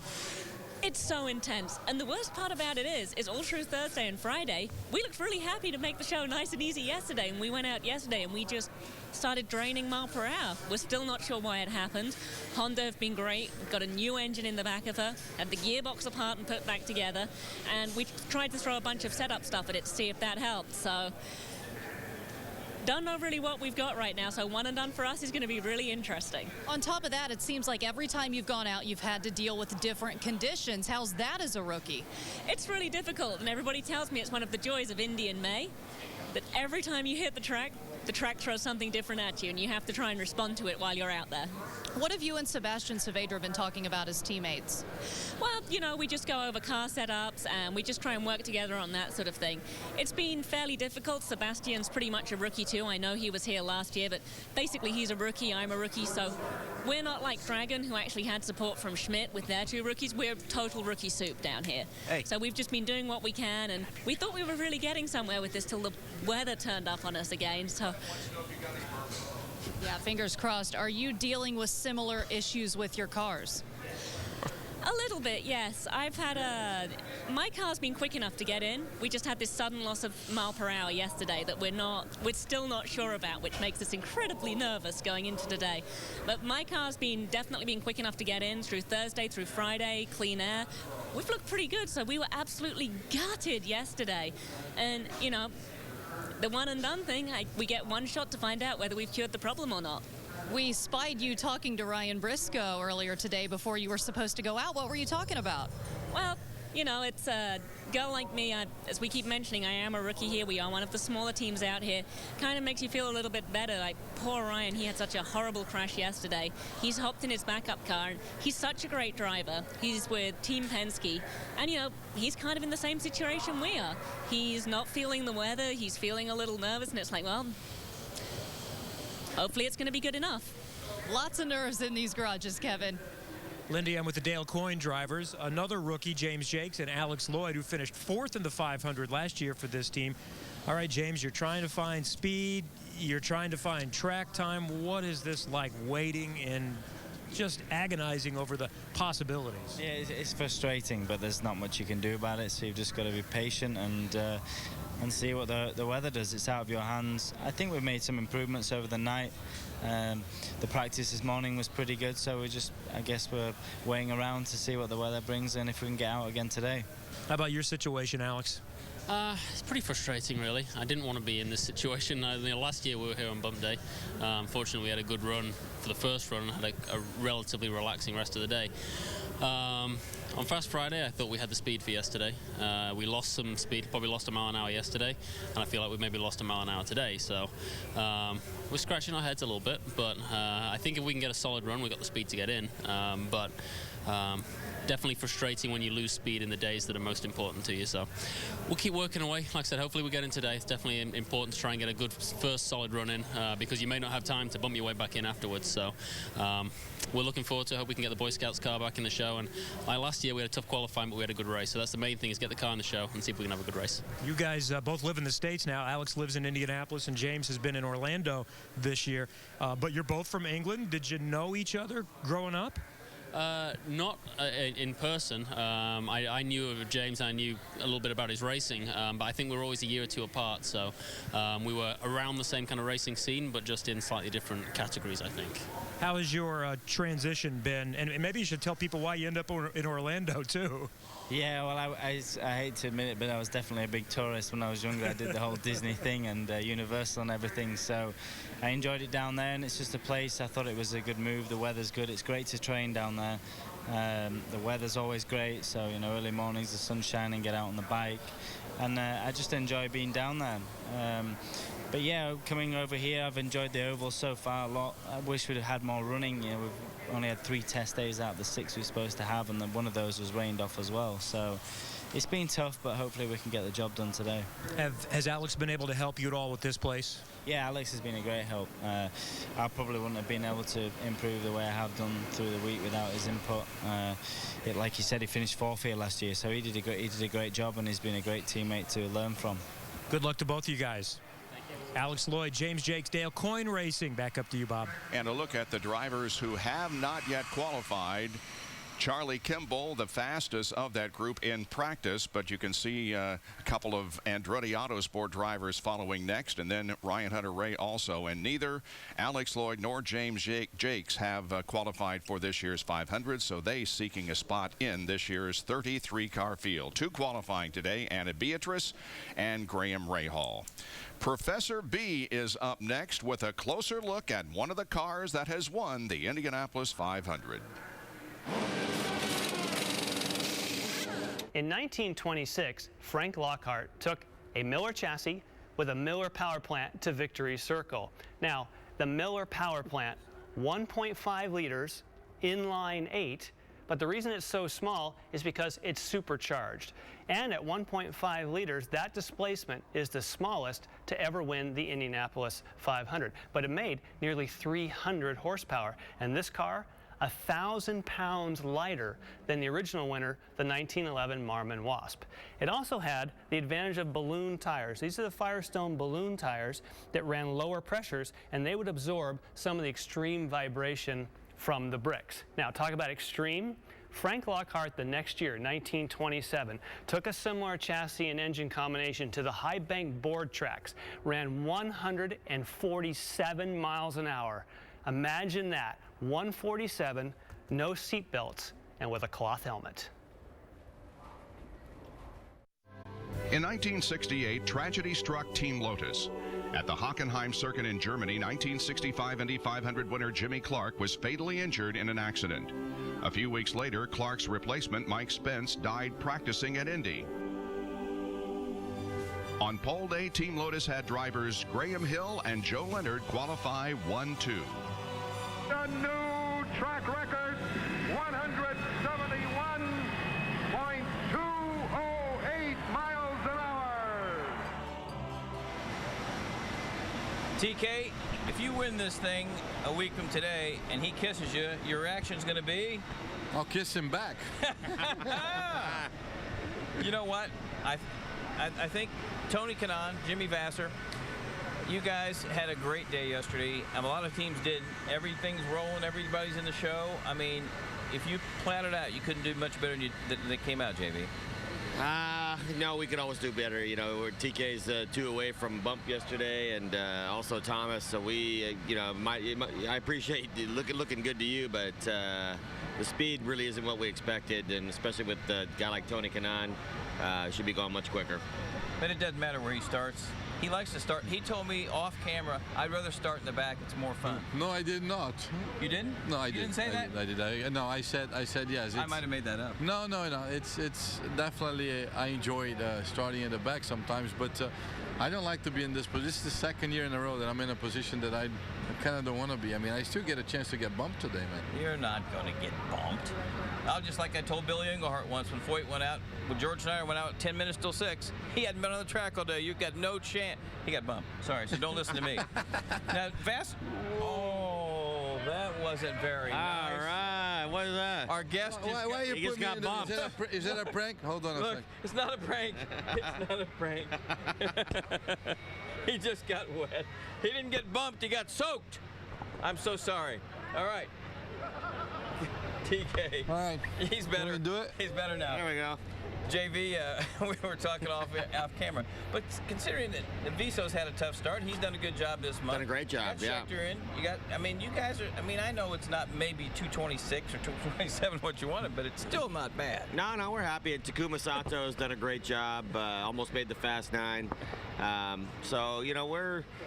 We're reasonably happy, but we do feel we got to be ready with Tony later on. I mean, if this thing blows out of here, and you know how fast it can get between 5 and 6, and so with both Tony and Schechter, we got to be ready. Okay, this is the king of the restart. We've established that. So after the first couple races, he says, I don't know, I'm not sure I'm in favor of that two-abreast restart. And I'm like, are you out of your mind? They've written a rule for you. This is the Tony Kanaan rule. And JV has a little bit better twist on it for the Indy 500. He'd like to see. Well, I mean, we've gone to, we usually start 2 wide at all the races, and here it's 3, so, you know, to be consistent, the league ought to do 3 wide restarts. I think that I applaud that decision. And your comment, sir? 3 wide. Well, he's nuts. He's not driving anymore either, is he? Exactly, he's not a driver anymore, but I don't know. I still, you know, I'm happy about the double fire restarts because they definitely suit me. But for this place, I would say I would like to see Come on, 3 the single wide. fire. No, just make it 3 wide. Hey, it's your car, man. I don't, you know.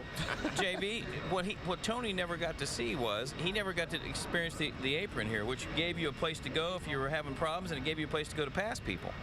Yeah, no, I thought the apron was made a lot better racing. You know, you could get underneath the car or even go around the outside. You saw those older shots of Michael and Rick going into one. You know, it's real difficult to do that now. It was my understanding that they took the apron away because if a car spun, it was a trajectory issue. It gave it less time to go all the way around and nose in. So. But I guess that could be debatable. Yeah, and now you get the safer wall, and I think those angles have been. I think it's been reduced. But if it helps put the show back in this place, why not? Because yesterday's show is not going to get much better. You're walking to the speedway. If somebody would have told you Roger Penske's going to have 1 car in the first 3 rows and Sam Schmidt's going to have 3, you would have said. I would laugh. I say you're like Robbie Miller. You never get it right. Were you? I mean, let's look at it this way too. You get unceremoniously dumped from Andretti Racing. You're in the show. They're struggling. And I know you're not going to tell me the real truth, but I mean, there's a little satisfaction there. No, Robbie, it's not satisfaction. I think it's sad because I've been to that place before, and I raced for them for such a long time. I mean, it's sad to see it, but I mean, I have honestly more important things to worry about now. I race for a team that took me on the last minute of the last lap, I would say, and then I mean, I don't pay a lot of attention. Yeah, I mean, I'm not going to say it's nice to see them there because we don't wish anything bad on anybody. I mean, I wish them the best. I hope they can make the field. They have very capable drivers to make it, but I try not to think too much about what's going on next door because we're being busy. We're being busy this month. Well, I heard you were kind of upset because Vassar didn't let you go out and test all 4 cars. No, he did not, and we only. He's choked up. He's choked up. You know, all right, I'm a rookie. Last year, he took all 4 of the Andretti cars, all 5 of the Andretti cars out, and shook them down to make sure that they were going to be fast enough. This year, he's not with them. They only have 1 car in the field. I think I could probably negotiate you a sweetheart deal to be the test guy here for the next hour. No, I'm good. I'm good with my boss here, and $10,000 a mile is what I was told. That row is being gone. I'm a part of a team now. I don't want to be a team leader. I don't want to. If I can lead the team with my experience, but Jimmy has as much experience as I do, so I'm just part of a team. I offered Takuma to drive my car yesterday if you wanted to give it a ride, but Jimmy didn't let that happen either. You know what else? When Takuma got snapped loose that one time, he never got out of the throttle, so you figured he's ready. He can stand on it. He's a driver. There's no doubt about it.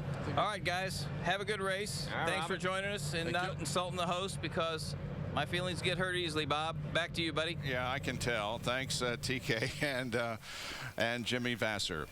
The track drying is going very well, and they say that maybe within the next half hour we could have the track ready for the resumption of qualifying. When we return, we'll talk to Simona De Silvestro here at the Indianapolis Motor Speedway.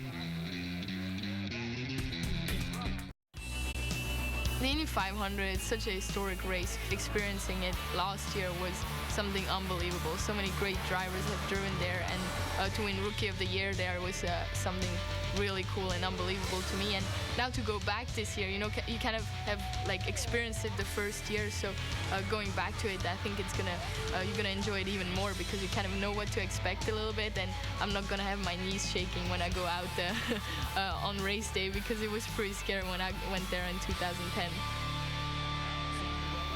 The thoughts of Simona De Silvestro as she was a Rookie of the Year last year here in Indianapolis, and with us here in the booth today as we wait for the track to dry on bump day.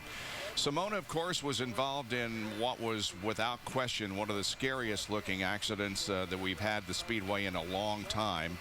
It happened on a practice day, and into turn number 3, the car up against the wall, then airborne into the catch fence, upside down, and she came to a rest. The car burst into flames. I was on the public address when that happened. I looked up and saw this hunk of metal upside down with flames all around, and I thought, oh boy. But look what happened. They have prepared the car. Everybody was happy that Simona de Silvestro had been cleared medically to drive, and she qualified for the 500-mile race at an average of 224.392 miles an hour. And I'm not going to shake hands with you because I'm sure that the hands are still pretty sore, but it is so good that you did so well yesterday. How are the hands to begin with? They're all right now. I think the doctors took really good care of me, and it's not that bad. I think it just looks really horrible when I look at them, but it's not that bad. I think the toughest thing is just when you have a crash like that is I think it was really important for me to get back in the car yesterday and to feel it out, because even in the morning, still this morning, I wasn't really sure if I want to, but pretty much as soon as I get into the car, it feels all right. So I think that's something really important for me and even for the team. Is it kind of your car feels good enough to where you get through today and you don't really have to do many more laps? Does it kind of give your hands a break for a few days? Well, the problem we're having right now is that we didn't do many laps at all. I think we did totally like 50 laps the whole month. So we were way behind compared to other teams. But, we made a couple of laps this morning, felt all right. And, I think the biggest thing if we are in the race is just, to really finish the race for me. It's just, I think that's going to be the most important thing. And but the team has given me a pretty comfortable car. So I think we're really working on that. I think we just need little steps to really get there. Simona, you talk about a comfortable car, but of course it's a different car. And the car that you crashed, I know that your team, that's your new car that you brought with your new sponsorship deal, and they rubbed on it all winter. The team was talking about, this was our baby. We bought all the special parts for the Indy 500, and of course those get blown to pieces. But one of those parts may have been what failed that caused the crash, and now the whole thing comes back in a bucket. So how is this new car feeling? Yeah, well, the car feels pretty good, but it's definitely different than the one we had. The one we had, like you said, they really, worked so hard on it. We held it, like our sponsorship deal got done really early with Entergy and Nuclear Clean Energy. So, they got the car and they were like so happy about it. And we were really looking forward to get here with this car. And then, yeah, something like that happens. But, it could have happened even on this car, on any car. It's just, I think, bad luck for that one. But the car feels all right. Definitely, I don't think we can achieve the speeds that we were looking for with the other car. But, I think this one is gonna make the job.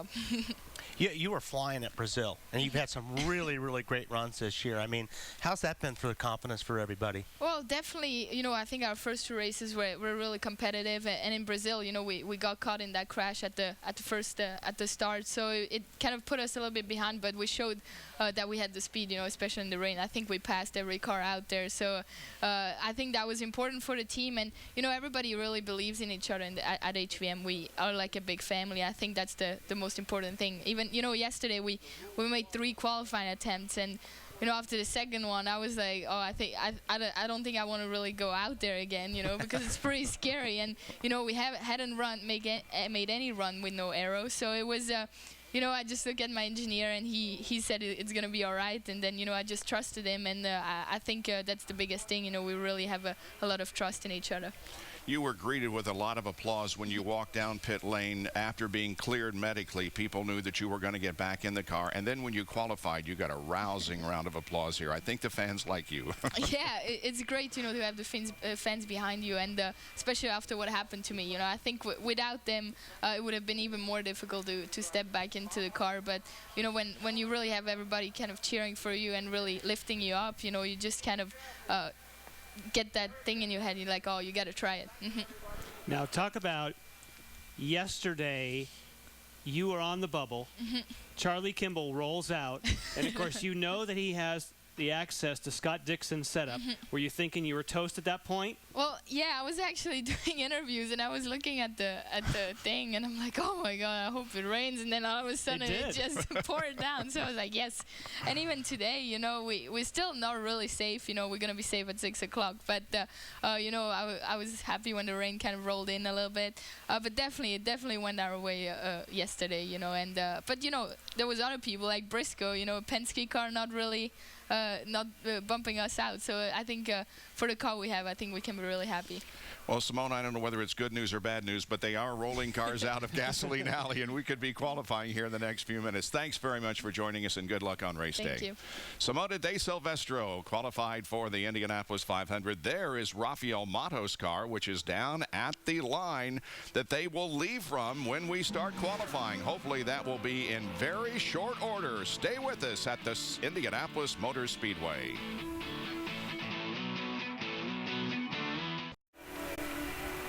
Activity beginning to pick up because the track is almost dry and the cars are down on pit lane, and we should get qualifying restarted here before too much longer. Back in 1945, a businessman from Terre Haute, Indiana, Tony Hulman, purchased the Indianapolis Motor Speedway. After World War II, there had been no races during that time.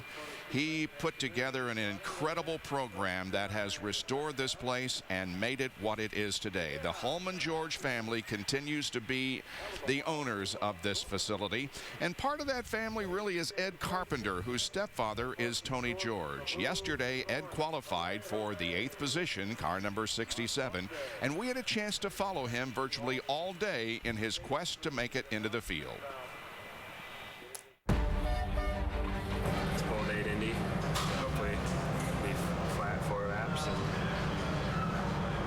Big one.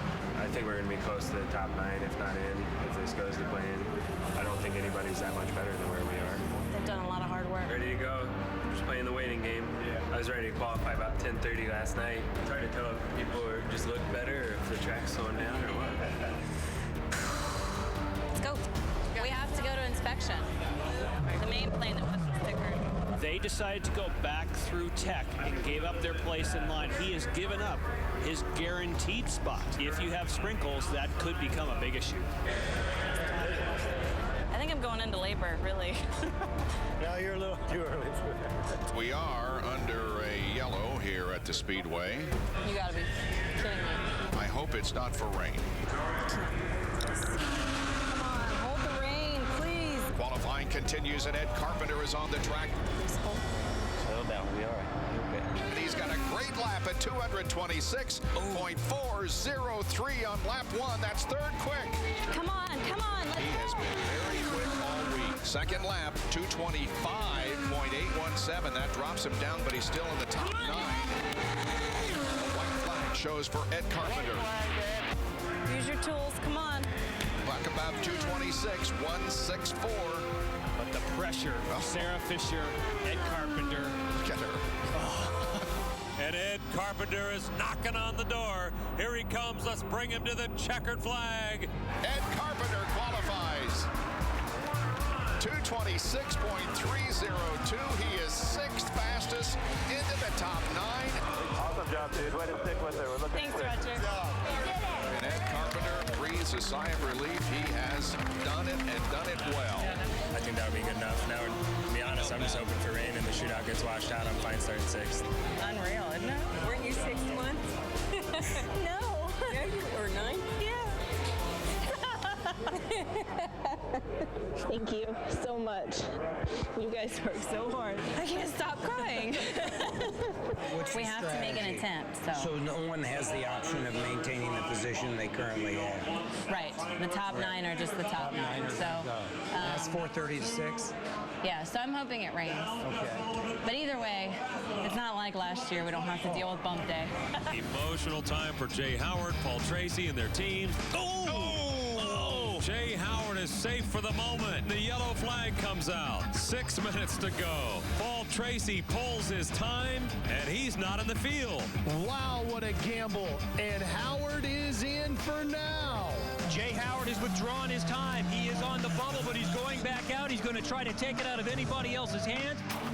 Here's the checkered flag. Qualifications are over for 2010. The final qualifier, Jay Howard, does not make the 500.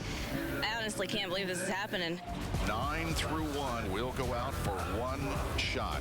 Ed Carpenter getting set to go out in the Fast 9 pole shootout. You got a little giddy up still left in this car?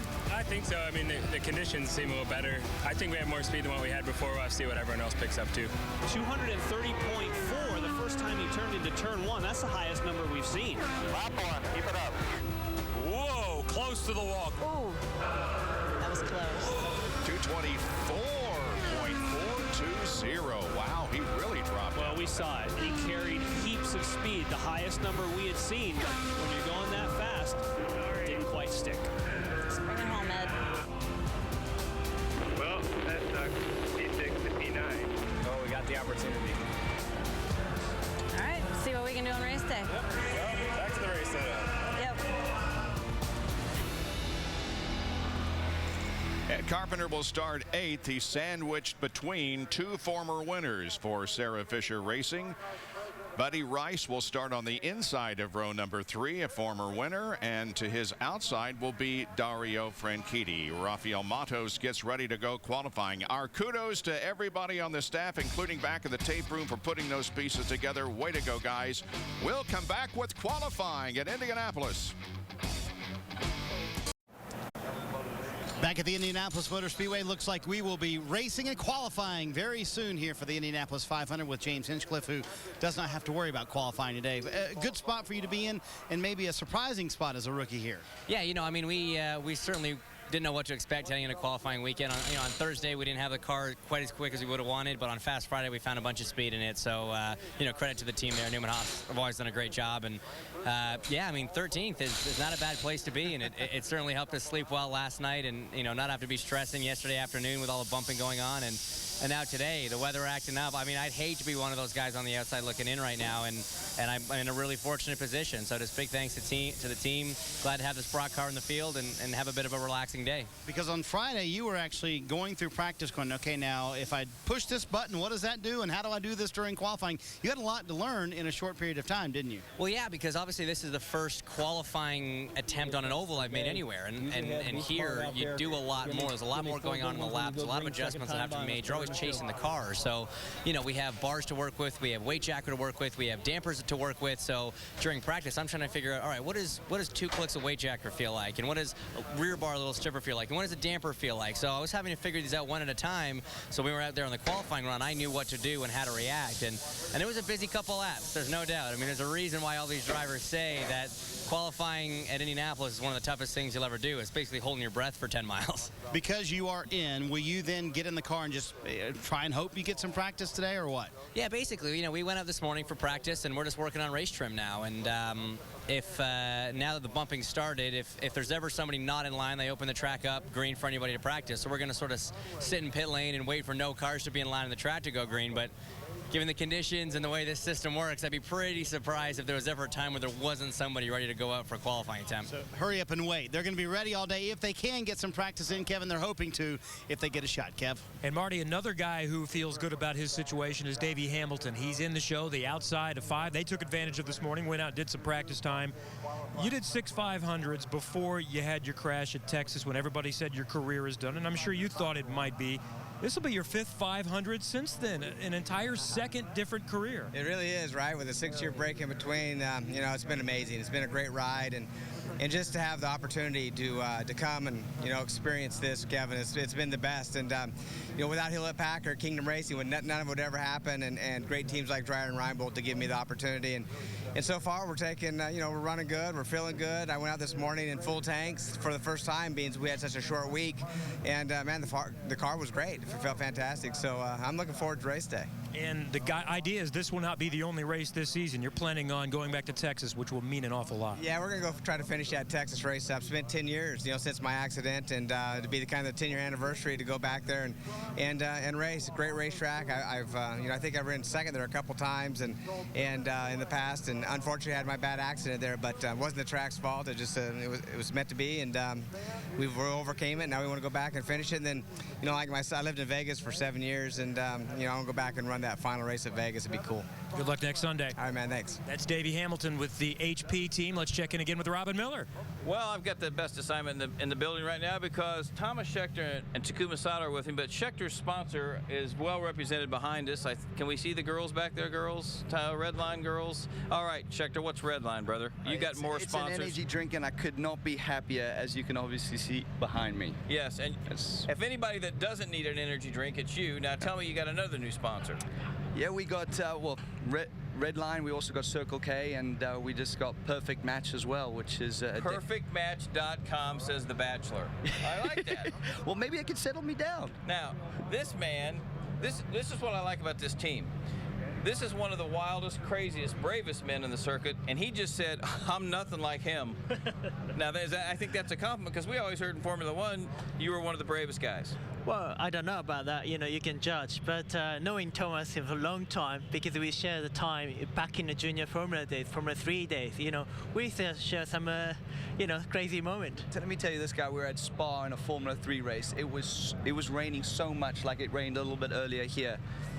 Off the start line, he was so far ahead. After the first lap, he crashed at Eau Rouge.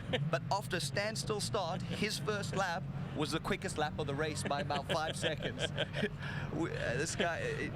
yesterday when you're qualifying, you have a big moment, and you shrugged your shoulders. Yeah, I think I stayed in the throttle, but did you feel that was a pretty big moment? Well, I don't know about the big or small, but it was a moment. And, he's crazy. What did I say? He's crazy. Sideways in any car around India, he was like, it's not such a moment. It's not such a moment. But it's a great moment to me, and it's at the qualify, and you got to be really committed, as Thomas does all the time. And I really enjoyed the moment that that we all work together, and achieving that kind of speed is really, really great. But when you watch this, when you're in Formula One, you're watching Indy, did it match your expectations? Is it crazier than you thought it was? Until you try, you never know. I mean, Indy is just very spectacular. I mean, I remember 2 years ago, I came here to standing in turn 1 inside and coming 220 miles per hour. They got slide. I really got scared. You have so much respect for the track and the driver. That moment, I never thought I could do it. Jump in the car, it felt it. Just step, build by build, and that was great. I really enjoyed now driving. This guy almost won the race as a rookie, and we couldn't get him down off the wall, or he'd already be a champion. But one of the great things is that there are so many just one-off efforts this year, just like him, and just like Buddy Rice, and just like Townsend Bell. I think everybody's kind of caught up with Penske and Ganassi after 9 years, don't you? Yeah, there has, and it's a tough field this year. I mean, and also look at Schmidt. I mean, they've come out of nowhere. There's some great stories this year, and it's great to see that after such a long time with the chassis that you're seeing some other teams up front. And Takuma's done an unbelievable job this month. I can't keep up with him, and obviously by seeing that on board, this guy can drive on the limit. And but it's tough out there for anybody, and it's going to be a long day today. When Teo Fabi came over here, his first 10 laps at the Speedway, he got out and said, get somebody else. And then 5 months later, he won the pole. But you seem to like ovals right away. Yeah, something that totally new to me, completely new territory. But at Chicago last year, the very first time I did a rookie test, it was amazing feeling. But to be honest, obviously the team provided a great car to drive, to enjoy it actually, and side by side with Elio Castroneves straight away, that was fantastic. So I got into the zone pretty quickly, but then last time at the qualify in the morning, I had a big moment at turn 2. That was, it's a little hard, but we got over and come back here, and things get more natural. Okay, boys, we've got to go out to the pits. We appreciate your guys' help. Thanks. Have a good race day. You'll be going high on the outside in the marbles. You'll probably already be in the marbles, probably leading after lap 3. There's a prediction from Robin Miller, Thomas Schechter, and Takuma Sato. Rafael Mato's car was started, ready to qualify, and then we had a few more sprinkles. And we also saw a reflection in the pagoda, lightning to the west. Look at this. Zit. Wow. And then a huge clap of thunder. But that apparently didn't come over the speedway because it is not we're not raining hard in there is where we are. We're not. I don't think it's raining very much now. So high hopes that qualifying can begin in just a few minutes here at Indianapolis. The 2011 Indianapolis 500 qualifying on Versus is brought to you by iZod, the official apparel of the iZod IndyCar Series, available at Macy's. The track closed at 10 minutes after 12 Eastern Time because of rain, and it's about 26 minutes after 2, and it is open for qualifications as Rafael Matos goes down the backstretch on his second warm-up lap, and thank goodness qualifying is underway. And boy, if we can continue the rest of the afternoon without rain, we are going to have a very busy 3.5 look hours. out. I don't think you want to be that much out of the groove, do you? And part of that, Wally, certainly was how much bottoming. When you see those kind of sparks coming off, we saw a little bit yesterday before the tire pressures and temperatures come up, but that was way too much. And that could hurt his first lap here a little bit speed-wise. Well, he is on the green flag. Rafael Matos has been in 2 Indianapolis 500s. He started 12th on both occasions in 2009, and last year his best finish was 22nd in 2009. Yesterday, his qualification average was 222.786 miles an hour. Now, remember, each car has 3 shots this afternoon, so it isn't going to be a situation in which if they don't have good speed, just give it up, because they'll have 2 more after the initial run. Here we go with the completion of lap number 1 for Rafael Matos. It's 223.399, so he's well above what he was yesterday. The other end of the racetrack where he had the most bottoming, and typically as the tire pressures come up, it should be less. Again, we have had 2 qualifiers this afternoon before it rained. Anna Beatrice clocked in at 223.879, and the fastest of the day, 224.380, turned in by Graham Rahal. And Rafael Matos is halfway through his 4-lap qualification run. Just a little bit slow. Lap number 2 is 223.305. Yeah, just slightly slower on lap number 2. He had a better turn 1 that time. And a better turn 2. Negative. Keep going. I'll tell you when it is. That's Neil Mickelwright talking to him on the radio. This team is owned by Gary Peterson, who has fielded a Firestone Indy Lights team for many years. In fact, Rafa won the championship for Gary a few years ago. This is your last lap now. Should be another 0.3. Yes, it is. 223.306. Look at that, Wally. 223.305 and then a 306. I think that's the most consistent 3 laps we've seen so far of anybody. Man. He's slipping just a little bit now, but that's to be expected. Setting up for turn number 3 into the backstretch. A little bit of a high exit off of 3. It just seems like he's been doing that. Yeah, it's just a different line he's running. And guys, as he comes to the start-finish line here for the checkered flag, what we heard was he was confused as to what lap it was. He thought the lap before this was his lap. That would have been bad if he peeled off before his last lap. And that's how focused these guys are on their runs, because there is a flag guy that tells you when you're how far you're supposed to go, but you're so focused when you're qualifying, you are not looking at the flag, you are looking at that hole, what they call turn 1, you have to turn into at the end of the straightaway. There's the 4-lap average for Rafael Matos, 223.272. And right now, there are 27 cars in the field. Again, the top 9 cannot be bumped, but the other cars can. We'll fill the field hopefully in the next few minutes here, and then begin the bumping. And when the bumping begins, the slowest car in the field, regardless of what day it qualified, except the top top 9 can be bumped from the field. And, you know, just looking at this right now, guys, I mean, you look at Tony and Simona and how worried they were when we interviewed them earlier. But each time one of these cars goes out, it's slower than them, and it's a little bit more of a sigh of relief. Yep. Each time one of these cars, they're safer and safer every time. What do you got going down there, Marty? Well, Wally, Ryan Briscoe out on the track right now, and obviously the weather's been a big concern all day as we're at the IZOD Performance Pit Center. Let's check it out. And right now you can see a little bit of ground clutter here, but the weather that was coming at us has broken up. Looks like we'll be clear. And talking to guys on pit road, they say the one thing that's for sure, it's going to be busy until the end of the day. It's going to be jam-packed. Everyone trying to get as many runs in as they can, Bob. Hey, Marty, can I jump in here for a second? Sure, will you please explain ground clutter? I will, but it's very, very... It's technical, stuff, isn't it? Wally. I can't go over it with you. I'll catch up with you later. Jan and I will talk about it later. He would understand. He's more of a technical mind than you, by far. The green flag comes out for Ryan Briscoe, the third car in the Team Penske stable that has not made it into the field. He crashed yesterday during practice.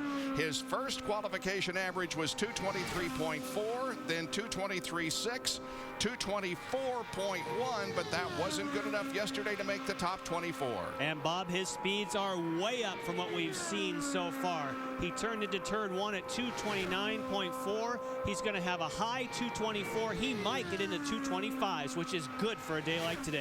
Wow, let's see if it is. There, man. Nice and smooth.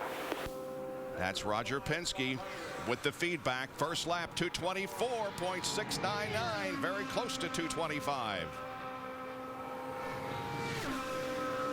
229.7 was the trap speed. That's the speed in which he turned into turn number 1. Turn 3 will be faster. The way the wind direction is, should be over 230. Comes up at 231.6. That's the speed right where you turn the car in. That's good straight line speed. Second lap about to be completed. And the second lap is just a tick of the watch slower, 224.614, but still a good run for Ryan Briscoe, who is making his 6th Indianapolis 500. He started second 2 years ago and finished 5th in 2007, his best finish. Just broke 230 miles an hour in his turn in and 1, so he's trying to stay with it.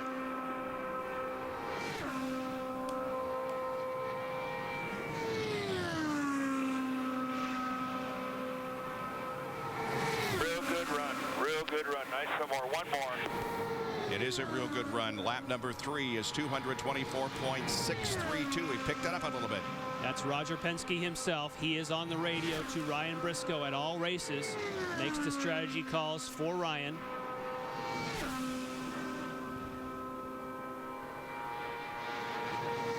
Said he banged up his knees a little bit during the crash yesterday, but he was quickly cleared medically to drive, and they had this backup car ready within an hour and a half and on the racetrack. And Ryan is about to complete the run and give Roger his 3rd car in the race. Great run, my man. Great run. That's what we needed. Yeah, Back it is. in the seat. 4th lap for Ryan Briscoe is 224.611. The average speed for 4 laps, 10 miles, 224.639. Now that's pretty Ryan consistent. Briscoe. That is consistent. Yeah, no kidding. Well, Roger Penske has put his 3rd car in the field. Earlier this last week, the Sam Schmidt Foundation held its annual fundraiser, and anybody who was anybody was there raising money for the foundation. Honored was Roger Penske. This honor for me is special. You know, you win trophies, you win prize money, but to be part of this foundation item and to support both you and the people that are here tonight to make a difference, and certainly Sam, it's really tremendous for me. I feel so good about it, but more important, I want to thank everybody that's here tonight that have done so much for the foundation and are supporting Sam. And I can tell you one thing, he's going to be in that winner's circle, but I want to get there first, okay? Anyhow, but we'll see you there. Is that a deal? If I win, you come. If you win, I'll be there. Is that a deal? All right. Thank you very much.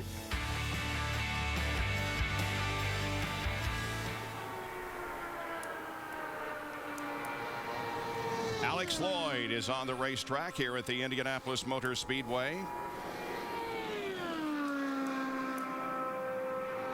And there you see his fastest lap today and the fastest of the month, and he is coming down to take the green flag and begin his qualification run. Meanwhile, Lindy is standing by with Rafa Matos. And Rafa, it's been a crazy day. You were able to get a run in, but it is the slowest time on the charts. What do you feel about having to go back out if you can? Well, at this point, I believe it was a very clean run. I think we maximized whatever we had in the car. We just don't understand why we can't find more speed in the car. I'm as neutral as possible in the corners. Actually, I almost crashed in my warm-up lap on cold tires, and just very unfortunate we can't find more speed in the car, but we'll keep fighting to the last minute. As we watch Alex Lloyd, you're the first driver we can hear from that's been out. What are the conditions like right now on the track? The conditions are fine. The track was fine. The league did a good job drying up the track, and there's no problems with the track right now. Back to you, Bob. All right, first lap for Alex Lloyd, 223.542 miles an hour. Yesterday, he turned in an average of 223.759 on his run. That was not good enough for the top 24, but this is another day. Alex Lloyd finished fourth in the 500 last year, driving for Dale Coyne. And this car has been driven by Sebastian Bourdais on the road courses in the early part of the IZOD IndyCar season. But on the ovals, including here in Indianapolis, it's Alex Lloyd, 223.457, lap 2. Very interesting to hear from Rafael Matos, who of course ran a very similar speed to this. Talked about how they thought they got everything out of the car, almost crashed on the warm-up lap. And Wally, when you get it trimmed out like that and you're at the maximum and then the speeds just don't come, that's that slow car syndrome that we heard about from Graham Rahal. Not that, but then you start getting to desperate. You know, and I mean, how far do you try to trim a car out and roll the dice to try to make it into the Indianapolis 500? And these guys are at that point right now where they're at desperate. They're not going to have many more opportunities to get out here and make qualifying runs. And right now, I mean, Alex Lloyd is kind of in trouble as far as the way his times are right now. And we talked about the consistency of Brian Briscoe's run. The difference between his fastest and slowest laps, 0.0156, 156 ten-thousandths of a second. And Bob, watch the average speed here, because Alex Lloyd has a shot at having a buffer, being faster. Finish strong. That's why they want him to finish strong. He wants to be ahead of Matos, and he should be able to do that. Yes, he is. Average speed for Alex Lloyd, 223.472. So that does put him on the inside of row 10 at this minute, and it continues to show Rafael Matos as the slowest qualifier of the day and in the field. Here's Kevin with Ryan Briscoe. And they just took him, and he'll be right back. There he goes. The beauty of live television. Where's my power? That reminds me many years ago when Benny Parsons was doing a track fact, and he did it on the cylinders that was on a push cart, you know, and as soon as we went to him, the push cart takes off and leaves him standing there. Well, that's why this is a requirement. You have to go after your qualifying run for the photo. So it was not like he was blowing you off there, Kevin. He had to be there. That's required. Marty. Bob, I'll try to help out while, Ryan gets his picture taken. He's a good-looking guy and all. Dan Patrick is the last car scheduled to go today, but we already have cars getting back in line. Anna Beatrice is back in line. Pippa Mann out on the racetrack right now. And back here, Justin Wilson is already in line. Justin is 20th right now. Justin and I talked yesterday, and he said, I think people will beat our time. So they have 13 cars for cushion, but they're already getting a spot in line in case they need it. Now they can move out of line later today should they need to do that as well, but they're already in line in case they need to go requalify this afternoon. And there is the photo of Ryan Briscoe that he had to go to. Pippa Mann is on the racetrack. We talked with her a few minutes ago back in Gasoline Alley. Yesterday, she turned at 223.070. And the green flag is out. She's on a run. Became the first woman in history to qualify for the pole position at Indianapolis in qualifying for the Freedom 100 Firestone Indy Lights race last year. She won at Kentucky Motor Speedway last year in the Firestone Indy Lights. But this is her first shot at the Indianapolis 500, a rookie here at the Speedway in that division. And Bob, I don't think she's going to like this. The speeds are not adding up. But you've got it's a 4-lap average. So she started very, very conservatively in turn 1 and 2. Lap number 1, 223.930. Wow. Not bad at all. Well, that's because the second half of that lap, she really picked it up. And now this time in turn 1, she's 4 miles an hour faster than she was first time through. So that's okay. Danica has not yet qualified, and she is waiting patiently. Well, good for Pippa. Yeah. Yeah, I mean, you see those first few numbers, and you don't, I guess I jumped on it too quickly. They were way off, and now she's gaining lots of momentum. It should be another 2:23.9. She's en route to becoming the third fastest today, and 2 laps are completed, 2 to go. Just a little bit slower, 2:23.912 on lap 2. I think that the track is really in pretty good condition right now for everybody to be this consistent on their runs. Yes, but when Marty mentioned Justin Wilson and they showed that car, you're shaking your head like, are you kidding me? Yeah, no, I agree. I'd be back at the bus, Justin. I don't really think you have much to worry about. And, you know, it's an insurance policy. I understand what these guys are doing, but I think his, 224.511 he has, I think is fairly solid. Lap number 3 for Pippa Mann. White flag.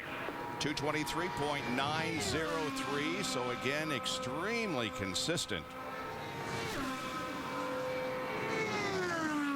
Exits turn number 2 on to the 5/8 of a mile backstretch here at the Indianapolis Motor Speedway. See, at 2:23.9, she's going to be, she may have 3 people as a buffer. Yeah. That would be handy. Yeah. And she is down the straightaway to complete the run. Checkered flag waves. Pippa Mann has qualified. It's faster. She sped up. We'll talk about it when you get in. It's a 224 flat. How about that? 224.000. Pippa Mann has a great average of 223.936 at the moment on the outside of the 9th row. And now let's talk to Ryan Briscoe. I found him. You're quick. You've still got some burst. I thought those legs were sore, but you ran right past me. Yeah, I'm feeling good. The legs are a lot better today, and a little stiff around the shoulders and neck area, but no, feeling great, and even better now that we've had a solid qualifier run. So it's good. We didn't think we'd be qualifying on bump day, but here we are doing our best, and we got that Izod car in the show, I think. Kind of reminds you of the respect of this place and how nothing is a given. Yeah, that's right. I mean, last year I qualified 4th, and I was disappointed. And I'd do anything for 4th right now. But I remember watching here on bump day, watching TK trying to bump his way back into the field, and it can happen to any of us, And it's just so competitive right now. There are so many fast cars. It was unbelievable to see Tagliani with Sam Schmidt get on the pole yesterday. I mean, it's just awesome. I think the IndyCar series is so strong at the moment, and here we are at Team Penske fighting on bump day, but we're in the race, and that's the good news. And he's the fastest so far today, and faster than 5 that qualified yesterday, so Ryan Briscoe is safe. Charlie Kimball is out on the track now, Bob. Charlie Kimball is on the track. He's a rookie here at the Indianapolis Motor Speedway, but not a rookie to racing. He has been a member of the Firestone Indy Light Series for the last couple of years. The green flag is waving. He was the fastest driver in morning practice. And you heard Simona De Silvestro say that she figured that she was going to clearly get bumped by Charlie Kimball before rain came yesterday. And remember, this is a satellite team to the Ganassi, the Target Ganassi team, so they have been sharing setups. So theoretically, great, an onboard. Yay! Oh, man. This is a great shot. You can see his hands working and how smooth he is with that steering wheel. And we appreciate those guys giving us this look, because I think this is just such a cool shot to see what these guys go through. 224.243, lap 1. Kimball's sponsor is Livamir and Novolog FlexPin. He is a diabetic, and his blood sugar is monitored throughout the race. And if he needs some sugar in the system, he takes a drink from a sip bottle and gets him back in line. And here's his monitor right in here, Bob. That's his monitor on the steering wheel. Yeah. It monitors that blood sugar. Wow. That was a bug and not rain. Not a good day for the bug. Yeah, right. Lap 2 complete for Charlie Kimball. It's a 224.292, so he's just a little bit faster.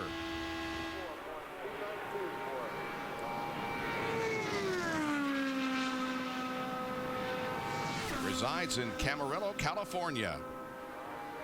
Not as fast as Briscoe. Similar speed to Rahal, his teammate. In fact, almost identical to Rahal.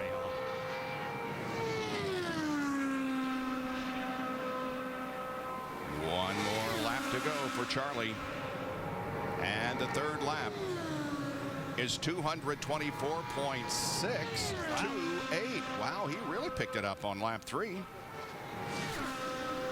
And this one's faster, at least at this. Gotta be careful to jump on these because this is 4 corners. Yeah. As we saw from Pippa Mann, things can really change. Chip Ganassi watching. Again, this is a satellite team. It is not a 4-car team for Chip Ganassi. It is 2 2-car teams. Mitch Davis to his right. And the checkered flag awaits Charlie Kimball. This is better. Solid run. This is a good one. Yeah. Fastest of all, 224.832 average, 224.499, and he is the second fastest qualifier today, just a little bit better than his teammate, Graham Rahal. 2 spots remain in the 33-car starting field for the 500.